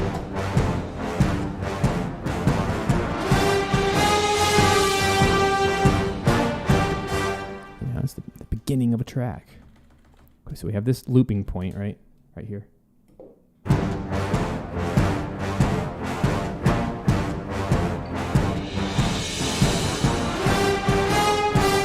Let's find that exact moment.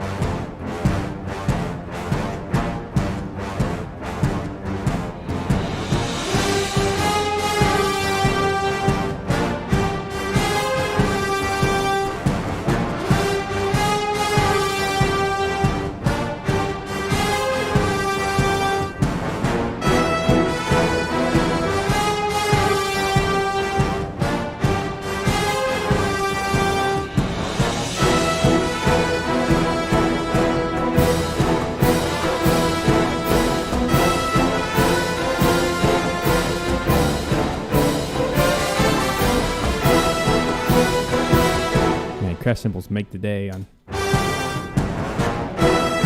think here I'm just gonna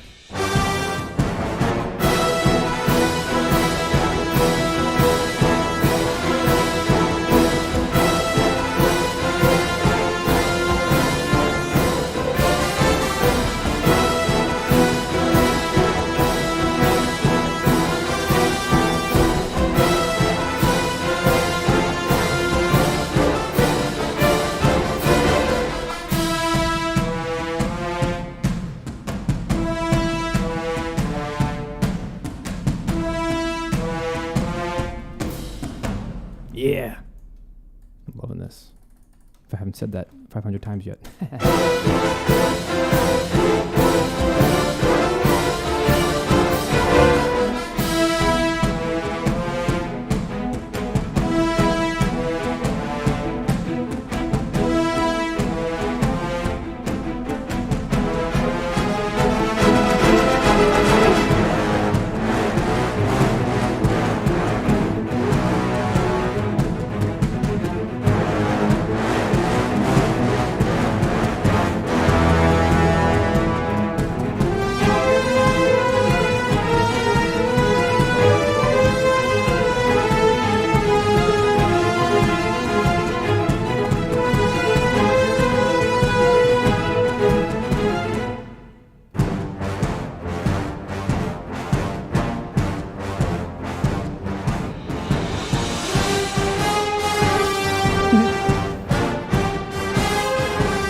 fun triplet moment. I want this part to be a little bit lighter. So you could even call this a C. And this a D, as far as sections go. I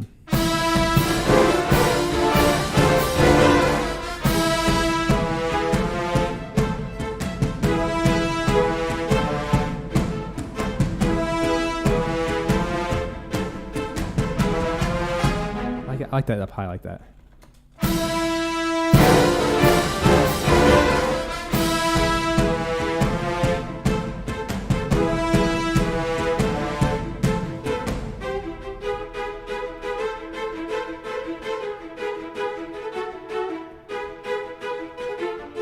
Ooh. Drama.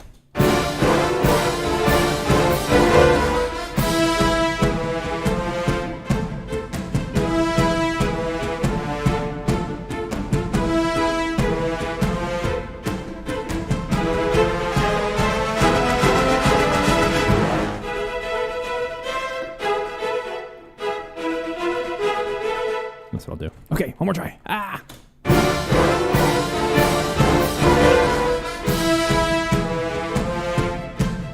Oops, what is my inversion? There we go.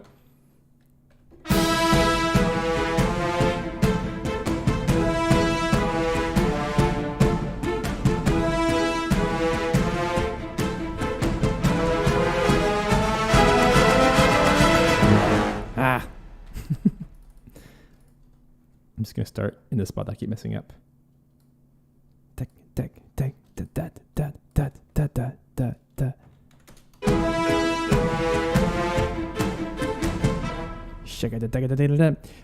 Micah, no, I don't think there's any kind of measured repetition articulation. Like 8th notes, 16th notes, I think it's just short, like staccatissimo.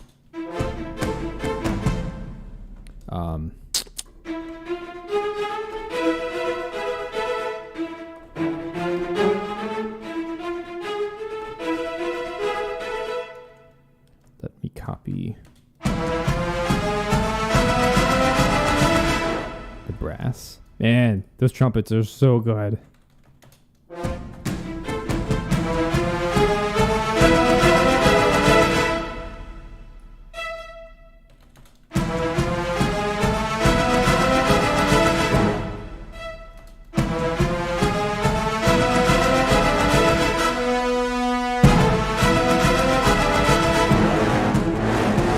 Ooh, where's my crash?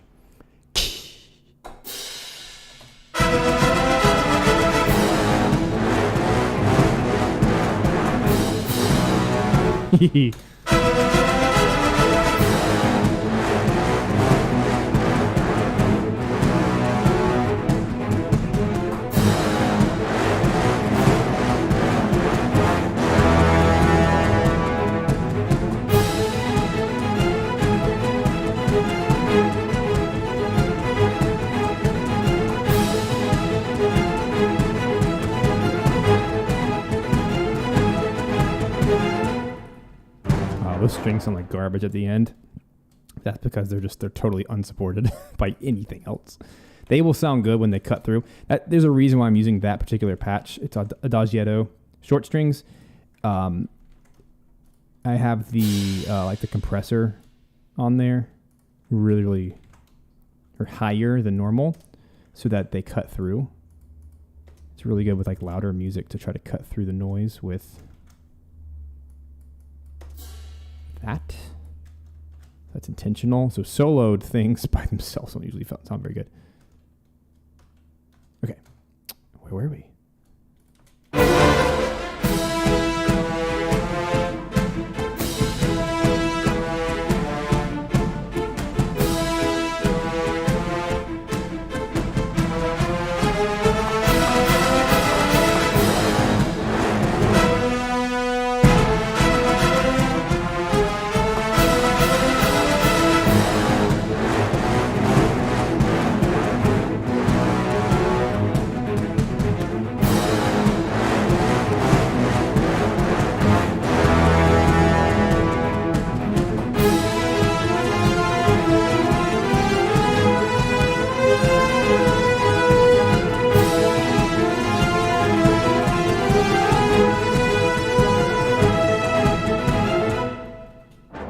Something in that range.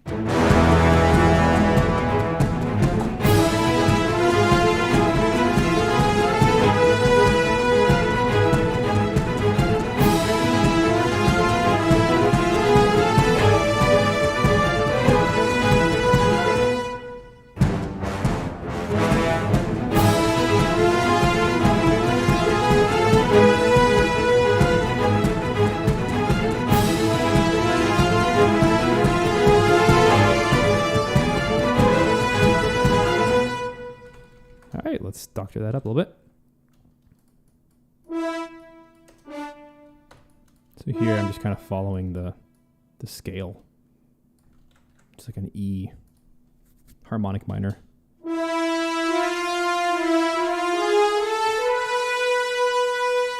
So this is where we need to switch to the legato because it's straight up legato. Key switching to the rescue. Da, da, da, da, da, da.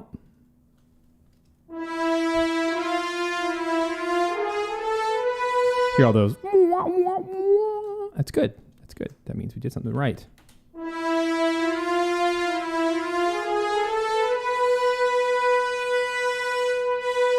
So I'm just going to.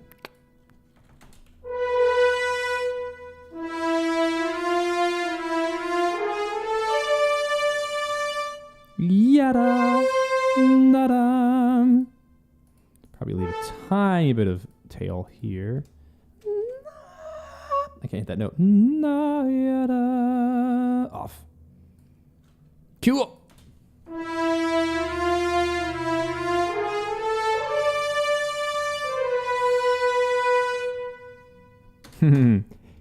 Key switch to the rescue.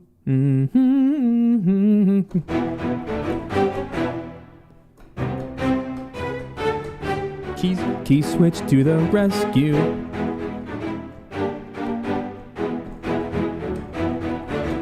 That's it. Key switch to the rescue.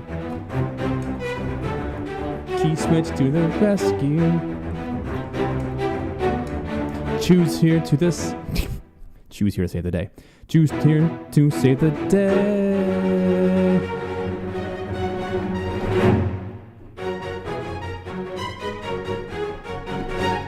You got a level up. Welcome, Chew.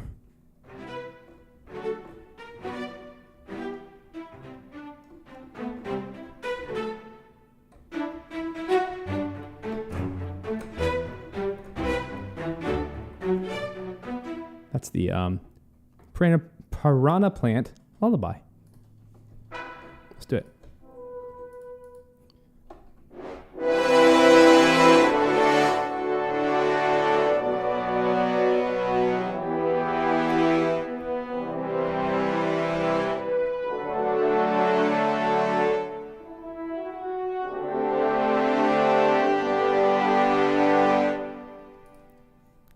Excellent. All right, let's find.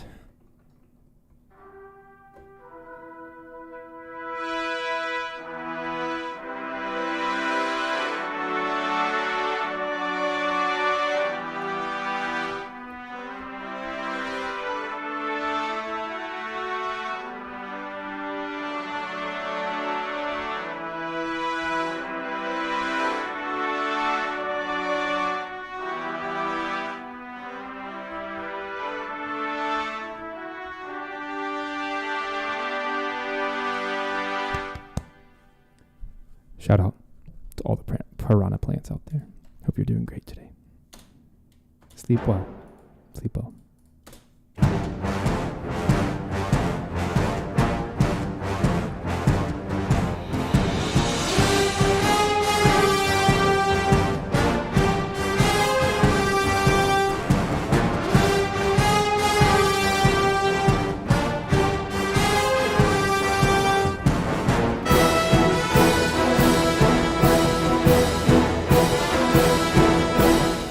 You know what this needs?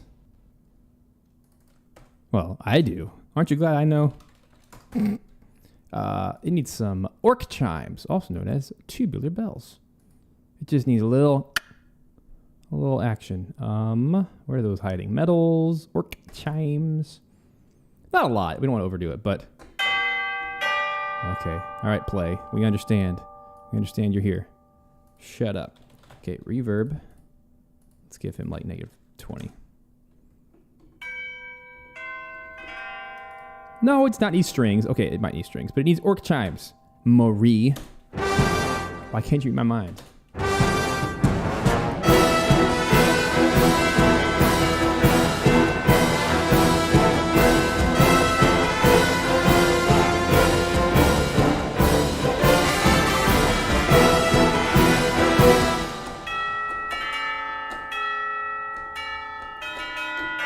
Wow, what a job. Yan, da. I want.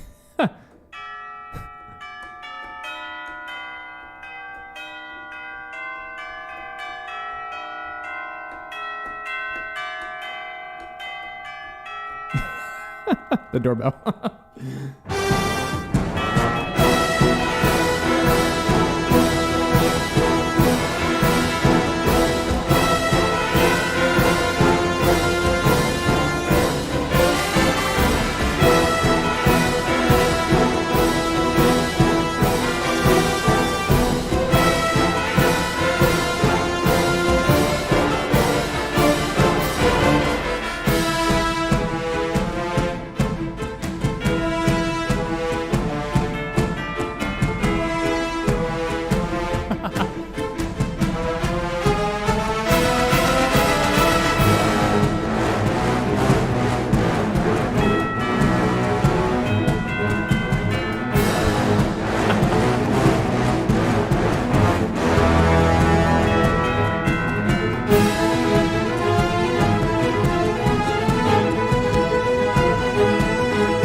Dude, what a tune.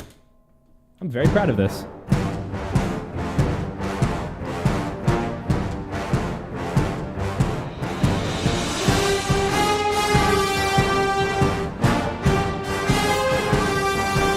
All right, just for kicks, I don't know about that orc chimes. They were certainly a fun try. I need strings to double the melody, but I just don't know which one to pick. Maybe, just maybe, in the future, I'll grab some Berlin from Orchestral Tools to kind of fill in the palette. Their strings look really cool. I haven't tried them before. It's probably the perfect fit for this, but I don't have those. Instead, let me try good old Japan, good old Tokyo scoring strings. I really like these. However, there's always a caveat. They're so behind the beat that you have to do like -250 milliseconds to stay on click. Like they work really great by themselves. They're just a little bit of a struggle to get them to fit. Maybe if I do fast, that'll help. Let's just try. I love the sound, and this is what makes them so tricky. TSS violin 1.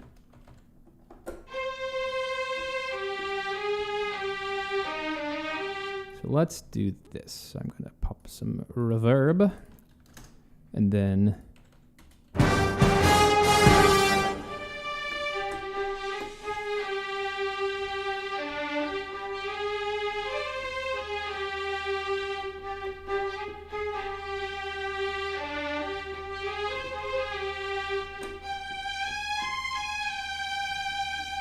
think that'd be cool. Let's do that. For each of these real quick, let's do violin 2 as well. Violin 2. Let's do this, and maybe it'll cut through and sound lovely. I just have very mixed results with TSS. Don't know how to feel about that yet.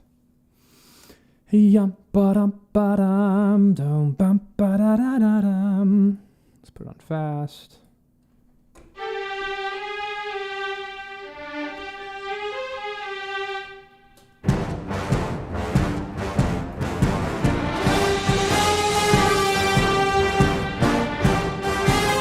Oh yeah, that adds so much depth just from an orchestration perspective.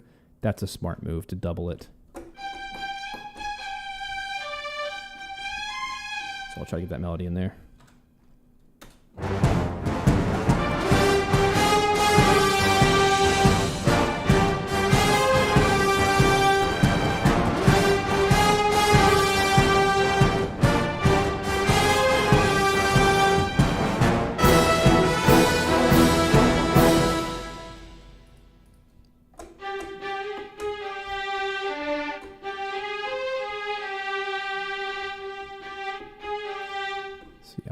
this like 200, negative 200 as a starting point.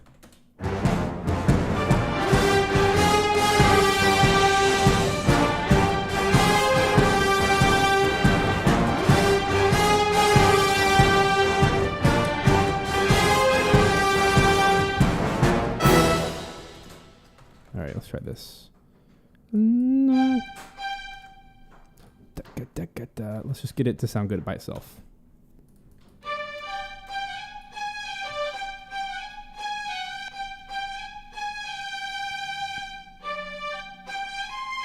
See, right there. That's not what I wrote at all. Made up its own rhythm. I don't know what it's like. I don't know how to wrangle these things to...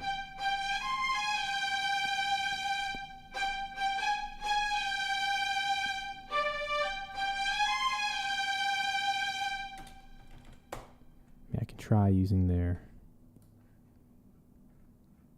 look ahead feature. See if that helps.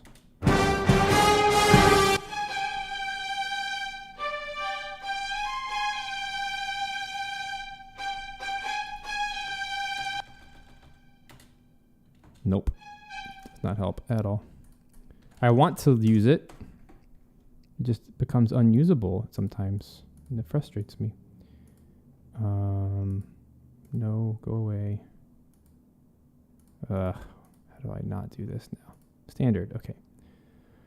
Full sample programming control. Well, okay. Maybe that's what I want. It's 0 latency. I don't know what I want.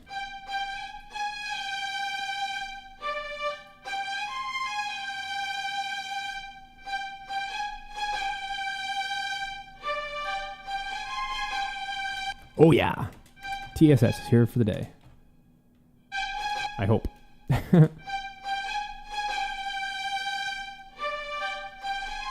Hey, now it's working. Maybe that's what I had to do. I had to like reset the thing. So I'd like to do the same.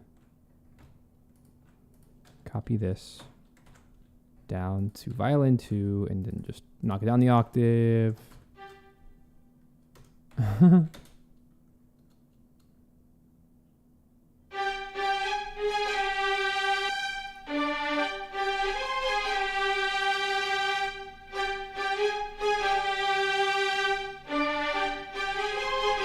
Whoa, Micah, I solved it.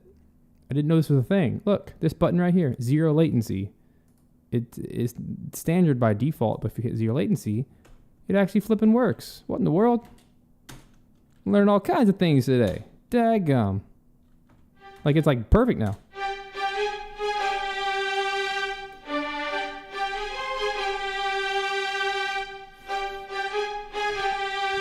Micah, I always learn so much when you're on the stream. Don't go anywhere.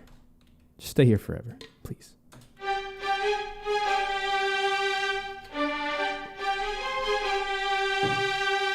Yes, like it's yeah.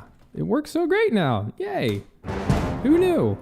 Maybe you knew, Micah, but hit the... Okay, people, if you use TSS, click this button before you play. Hit 0 latency. Instantaneous articulation playback. That's what's happening. Heck yeah.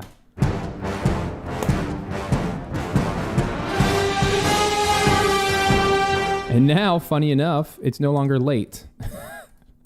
There's no longer latency, so my whole life just changed. Thank you.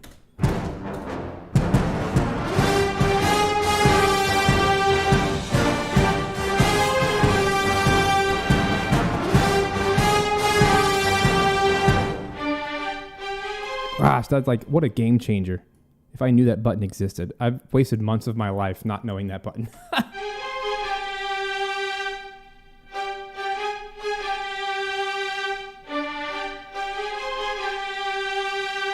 Oh, I feel like a new man today.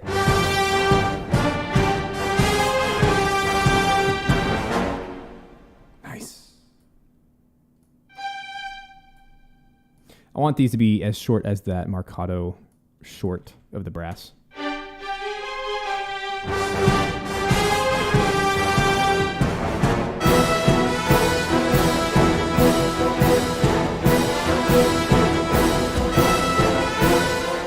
Those strings sound so good, but it's not the strings, it's the horns that are just chugging away.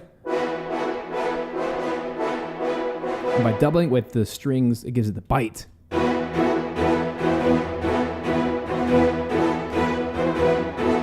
then by layering in the Tom H perk,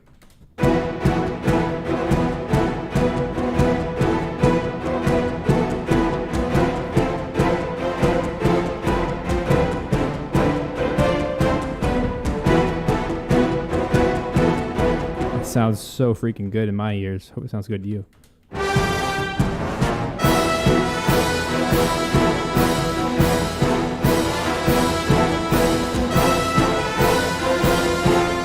I want to see if it would get in the way. I really like the chugging strings. I want to see if it would get in the way to double the trumpet line, or if we just leave it as the trumpets. But let's just see what happens when we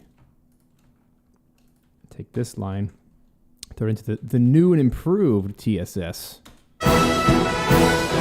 Oh my gosh, why does it sound so good? What is happening?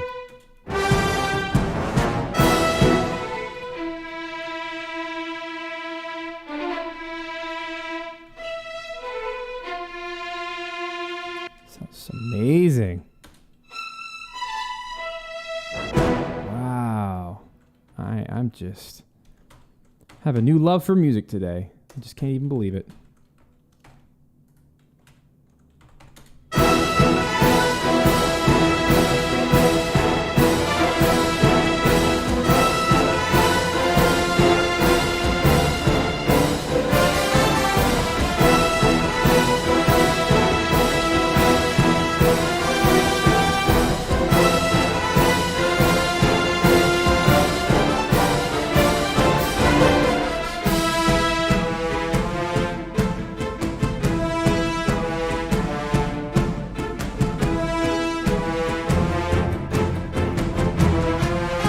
Low strings in there.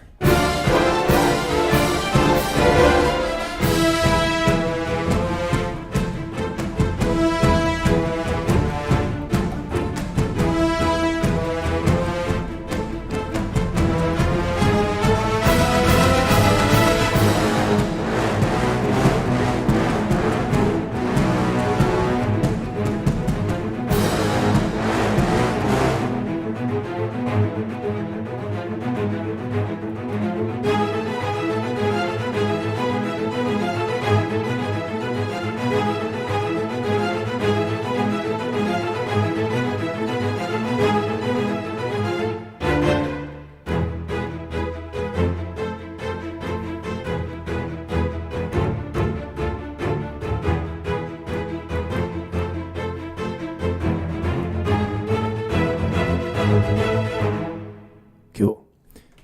All right. I don't know why Batman keeps coming back. That was awesome.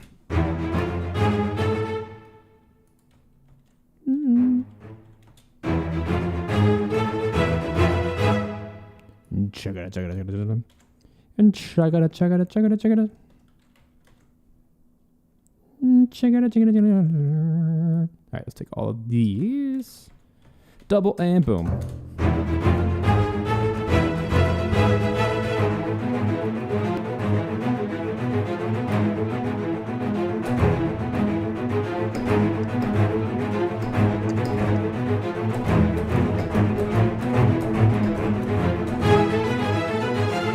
Gives me an idea. I can double the low brass with low strings. Maybe we can do it this way. Yeah, I think this is a good idea. Let's go ahead and let's keep going on the TSS train. Let's just keep copying those. For now, we'll just do cello and bass. Might do viola as well, but the viola is basically occupied playing all the short string notes for the duration of the track. So I don't want to be redundant, but cello and bass would do really well to double that line at the bottom. Stevman the Batvin. In a world. All right. Press camera button to turn on your movie. Hello again. Welcome back to my YouTube channel. Ya da da da da da da da.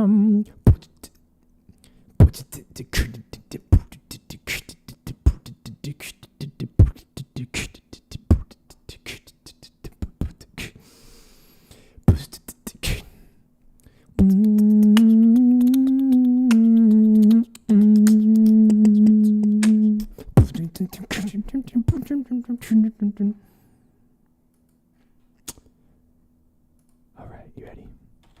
Are you ready for this? So what I want is to copy this guy.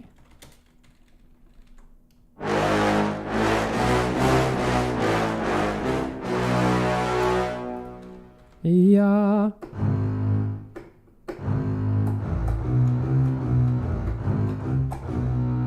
Oh, please do not quit my session. That would be ever so bad. Here we go. Let's do some double bass.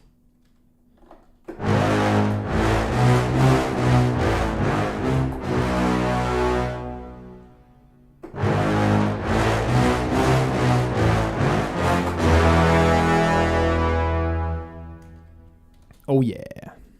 Hey, thanks so much, Robert. I'm loving this bass line. It's killer.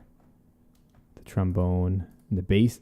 Well, it's bass, trombone, and tuba, doubled with double bass, and soon to be cello. It's going to just feel so fat.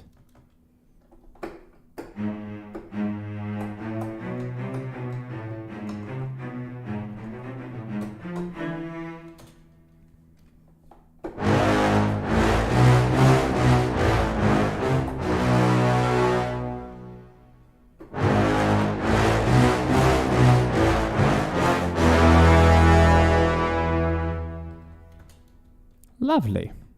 Sinister. Lovingly sinister. Here it is in context.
I love having the orc chime somewhere. Maybe the C section is the place to put it.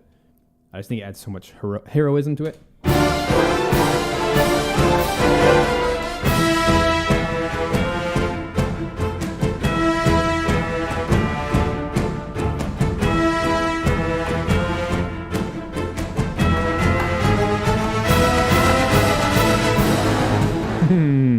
All right, this part.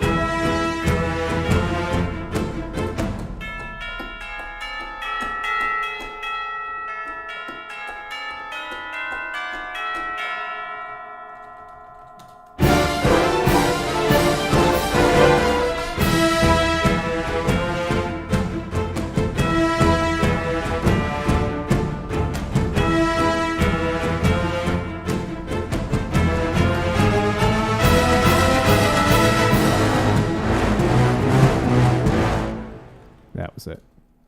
These are all quarter notes. No, they're not. Eighth notes.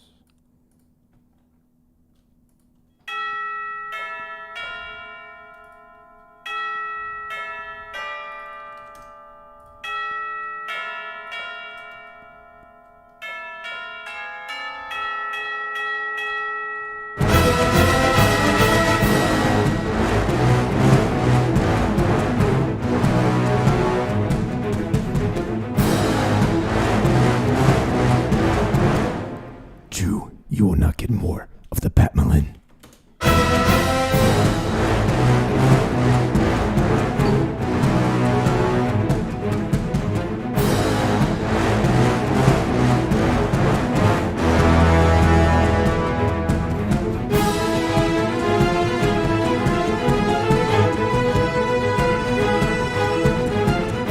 Let's get the trumpets in here for this final moment, because this is epic.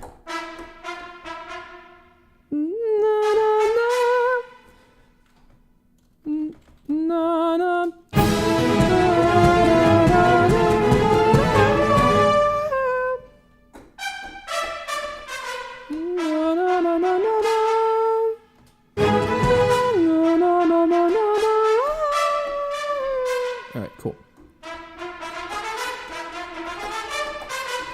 We need probably the Marcato. The Super Marcato Brothers. Does anyone listen to that podcast? Is anyone else really sad that they stopped reviewing game music? That just I've been listening to them for so many years, and then they just stopped. But, you know, that's what happens. They've been doing it for ages. Let's see.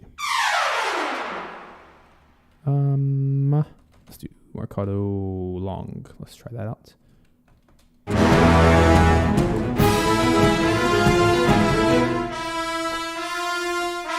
Oh wait, just kidding. We need to do sustains, legato. That's the better choice. Here we go.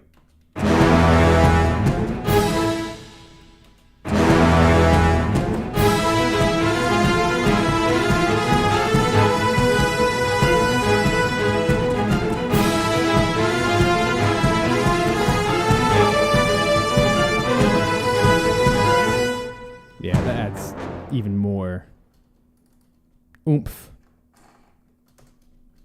here. What? The Super Marcato Bros.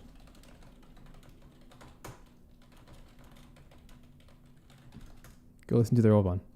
They used to do, I mean, in like their 10 years of whatever of doing it, they've basically reviewed every major soundtrack in video game history and gone through like the best tracks of each and talked about the composers and how they wrote it. I mean, it's a phenomenal show. But I'm sure they got burned out. It's like, how long can you do that?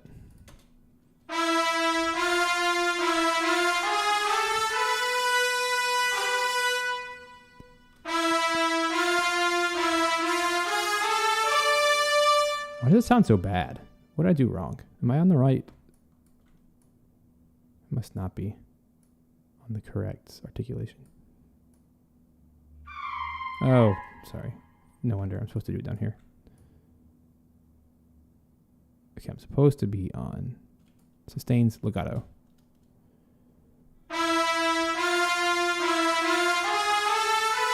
it sounds terrible here, so we're just going to do Marcato, I guess.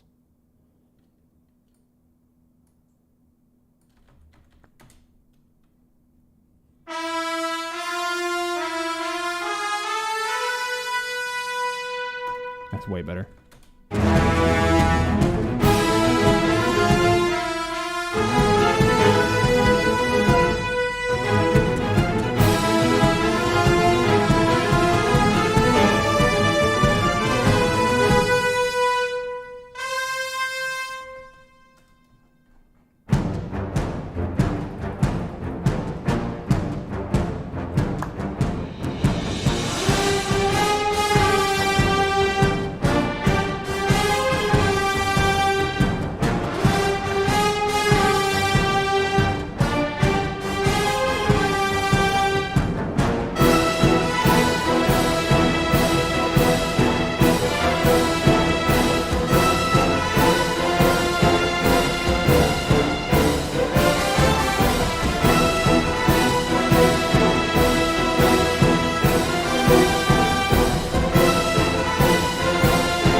work here is done. I don't know if I would add anything.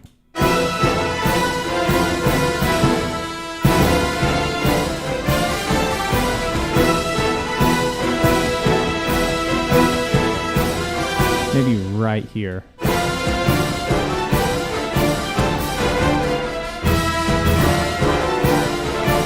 This part feels awkward because this part needs to...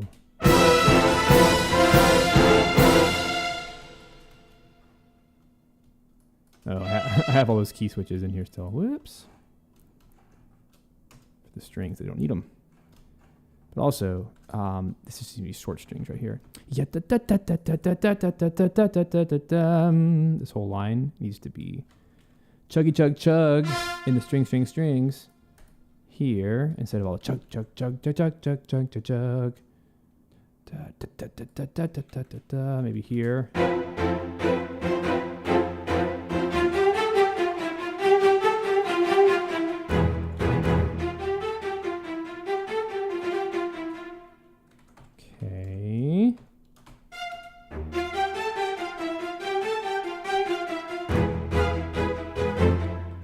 Octave here.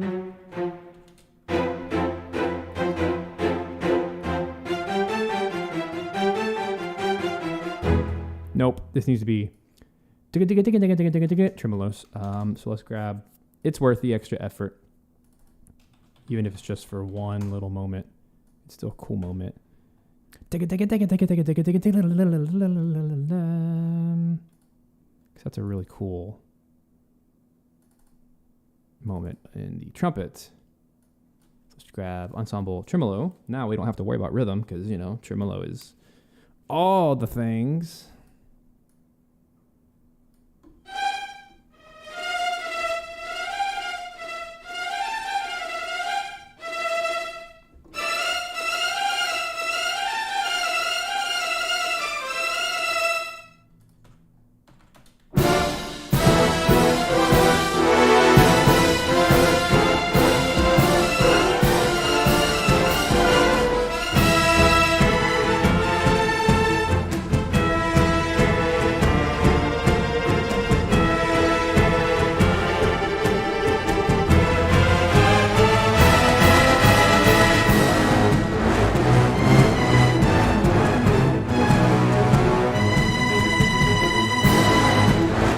Gosh, I just had so many ideas. Okay, so this needs to be here. Okay, guys, don't let me forget that right here I want to double the triplet as... Oh, crap, I'm just going to do it. This thingy I want to double with my tremolo, but for right now, I want to grab my John Cage strings because they're freaking epic. And I want to do some string textures, that kind of thing, in the middle of that brass, and it's just going to be so good. So don't let me forget. So Cage Bundle, strings, instruments, high strings. Let's do gliss. Gliss long. I love these patches so much because they're so cool.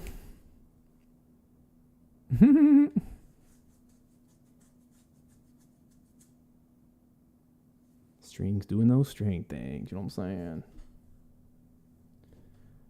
Unfortunately, this patch resides on my second sample drive, so it is absurdly slow.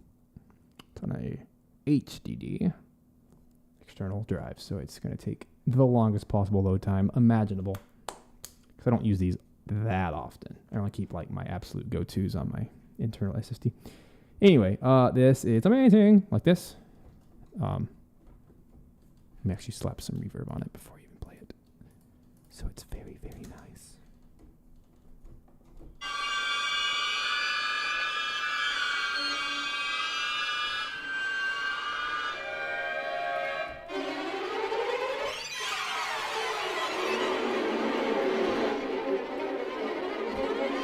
Oh yeah.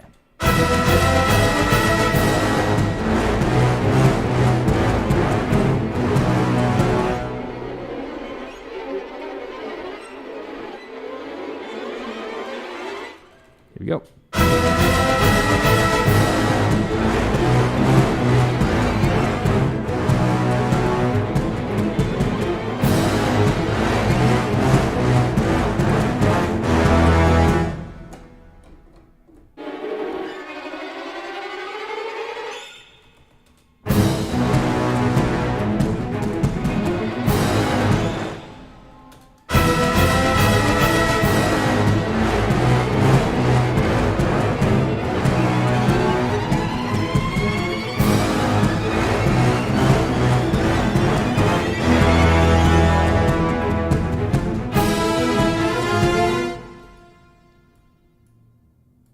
Turn it down, but I really like that texture.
It's a good time for the return of the chimes.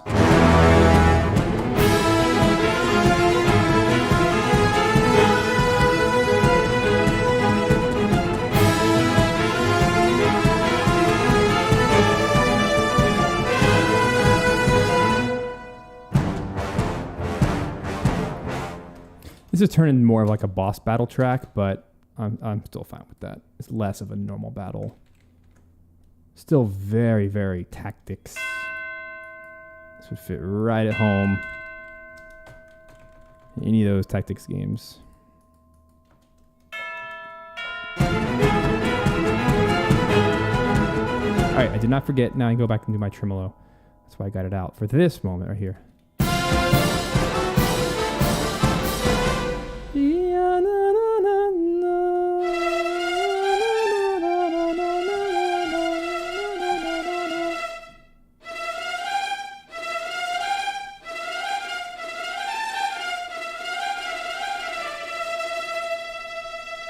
I'll do octaves.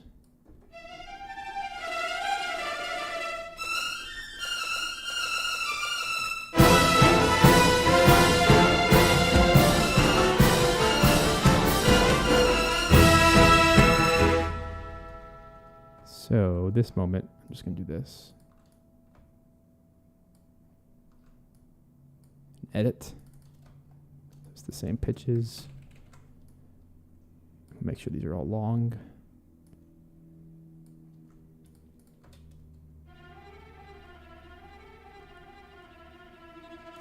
Cool.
Wrong notes are showing. Whoopsies.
All right, guys. Now for the final step, let's master the thing.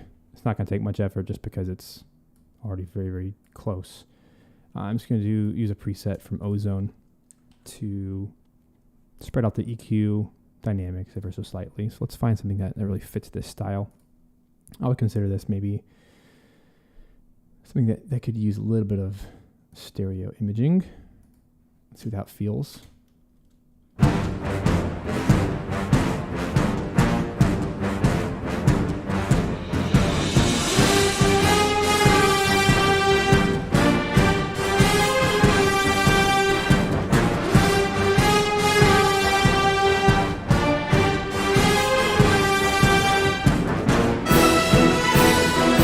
I don't think that helps. I actually think that hurts. It spreads out things too much. Instead, let's focus on light cleanup. That might be helpful. Let's see what that does.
Last thing I want to do here is EQ the percussion ever so much because it's the only percussion in the whole track, which is pretty insane to me.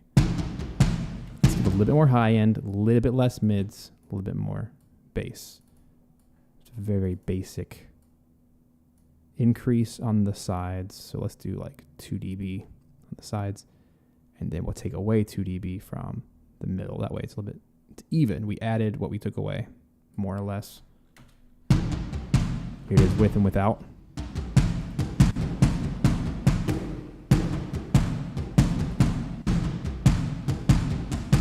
That should make it pop a little bit more in the mix.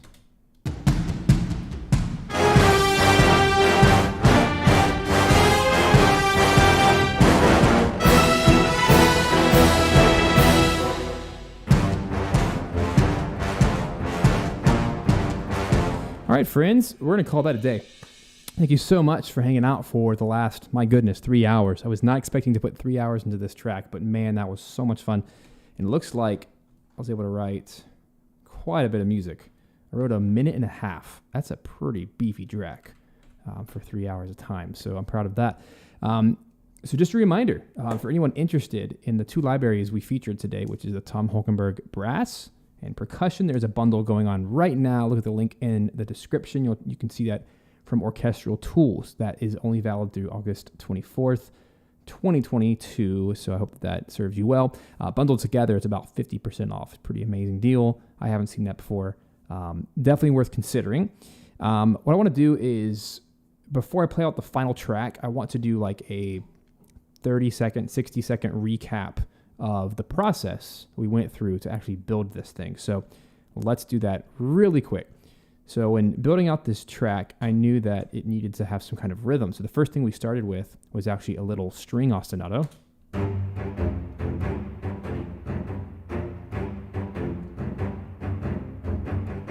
And then I wanted to add some kind of melody on top of that. So I took the trumpets, the 6-man trumpet and the 12-man trumpet, or the 12-man horns section from the Tom Holkenborg Brass. And I started to play around with the different articulations. So I really wanted to make a melody that featured multiple articulations to be as believable as possible, and layered that on top.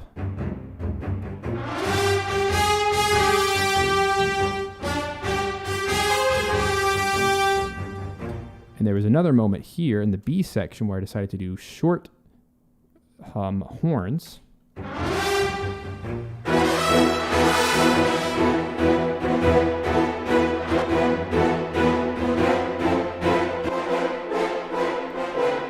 I started doubling things like with the strings. And I quickly learned that the Tom Holkenborg Percussion, the performance kit, which is the very first patch here, right here, performance kit is that very first one. I learned that is the only percussion, the only drums used in this entire thing. It's so beefy, it fills the whole mix. So I started layering that on top of everything that we were already doing, and it sounds like this.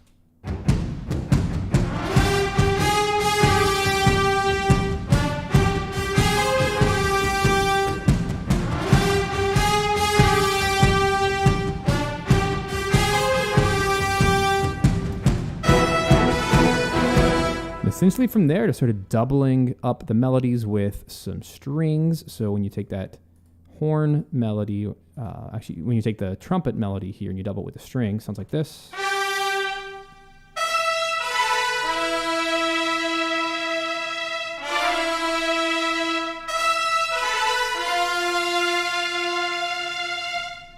From there, to started adding more effects to really fill it out. Another feature moment of this track was over here in this D section. I chose to take the low brass and let them get their own melody, which is something I've never done before. So it sounded like this.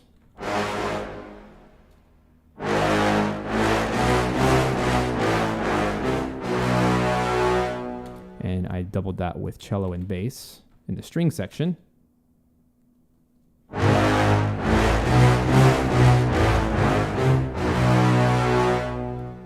Then after putting all of the elements together, decided there were a couple moments, especially over here in the D section, I decided there'd be a really cool effects moment to add the strings.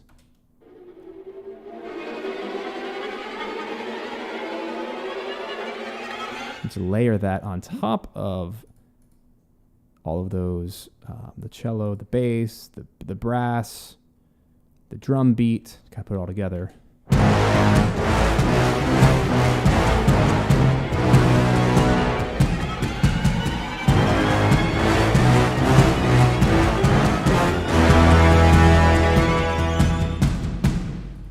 So I think we have effectively used the brass to do really cool short note things and really cool melodic things, really long notes. And so let's listen to the whole track. This was my attempt at writing music for the DioField Chronicle. The demo is now out on all of the major consoles. Go play it. Have fun with it. I can't wait for the actual game to release because I will definitely be playing this. And I hope you guys have a fabulous day. Go grab the Tom Holkenborg brass and percussion if that's something you want to add to your toolkit. Super duper on sale right now, so enjoy that. And a quick little side note, for those of you who are able, come join me tomorrow. I recently had the opportunity to work with Hitoshi Sakimoto. He is the composer for Final Fantasy Tactics, Final Fantasy 12, Vagrant Story, Tactics Ogre. Oh my gosh, so many legendary soundtracks from Square and Square Enix. Big fan, and I've always loved his music, and it was just an unreal experience getting to work with him. I got to orchestrate some of his music and arrange it. And so tomorrow we are recording the choir for 4 hours at 9 a.m. Eastern Standard Time. So it's a little bit early, way earlier than this stream. Come join me for that here on YouTube, same channel. Those of you on my email list will get a direct link to that. So we're doing that tomorrow. And then on August 22nd, that's a Monday morning at 9 a.m., we're going to be recording strings followed by a brass session. So that's literally an all-day affair, 6 hours of recording. And this is all new music for Dark Dice. Super fun experience. In total, we're doing 4 tracks that we're recording in all these different segments, and then I mix it all together. Sakimoto wrote 3 of those. The 4th one I actually wrote with Travis Vingroff, who's actually the project lead for Dark Dice. And so really cool collaborations all around, and always love getting to work with live ensembles and putting them all together in the mix and everything is so much fun, very rewarding. And it's really some of the most fun you could ever have as a composer is having live musicians perform and record your music. It's just absolutely incredible. So come join us tomorrow. It's going to be a ton of fun right here on this YouTube channel. And let's play out the final track for my attempt at the DioField Chronicle. Take care, guys. Thanks for being here today.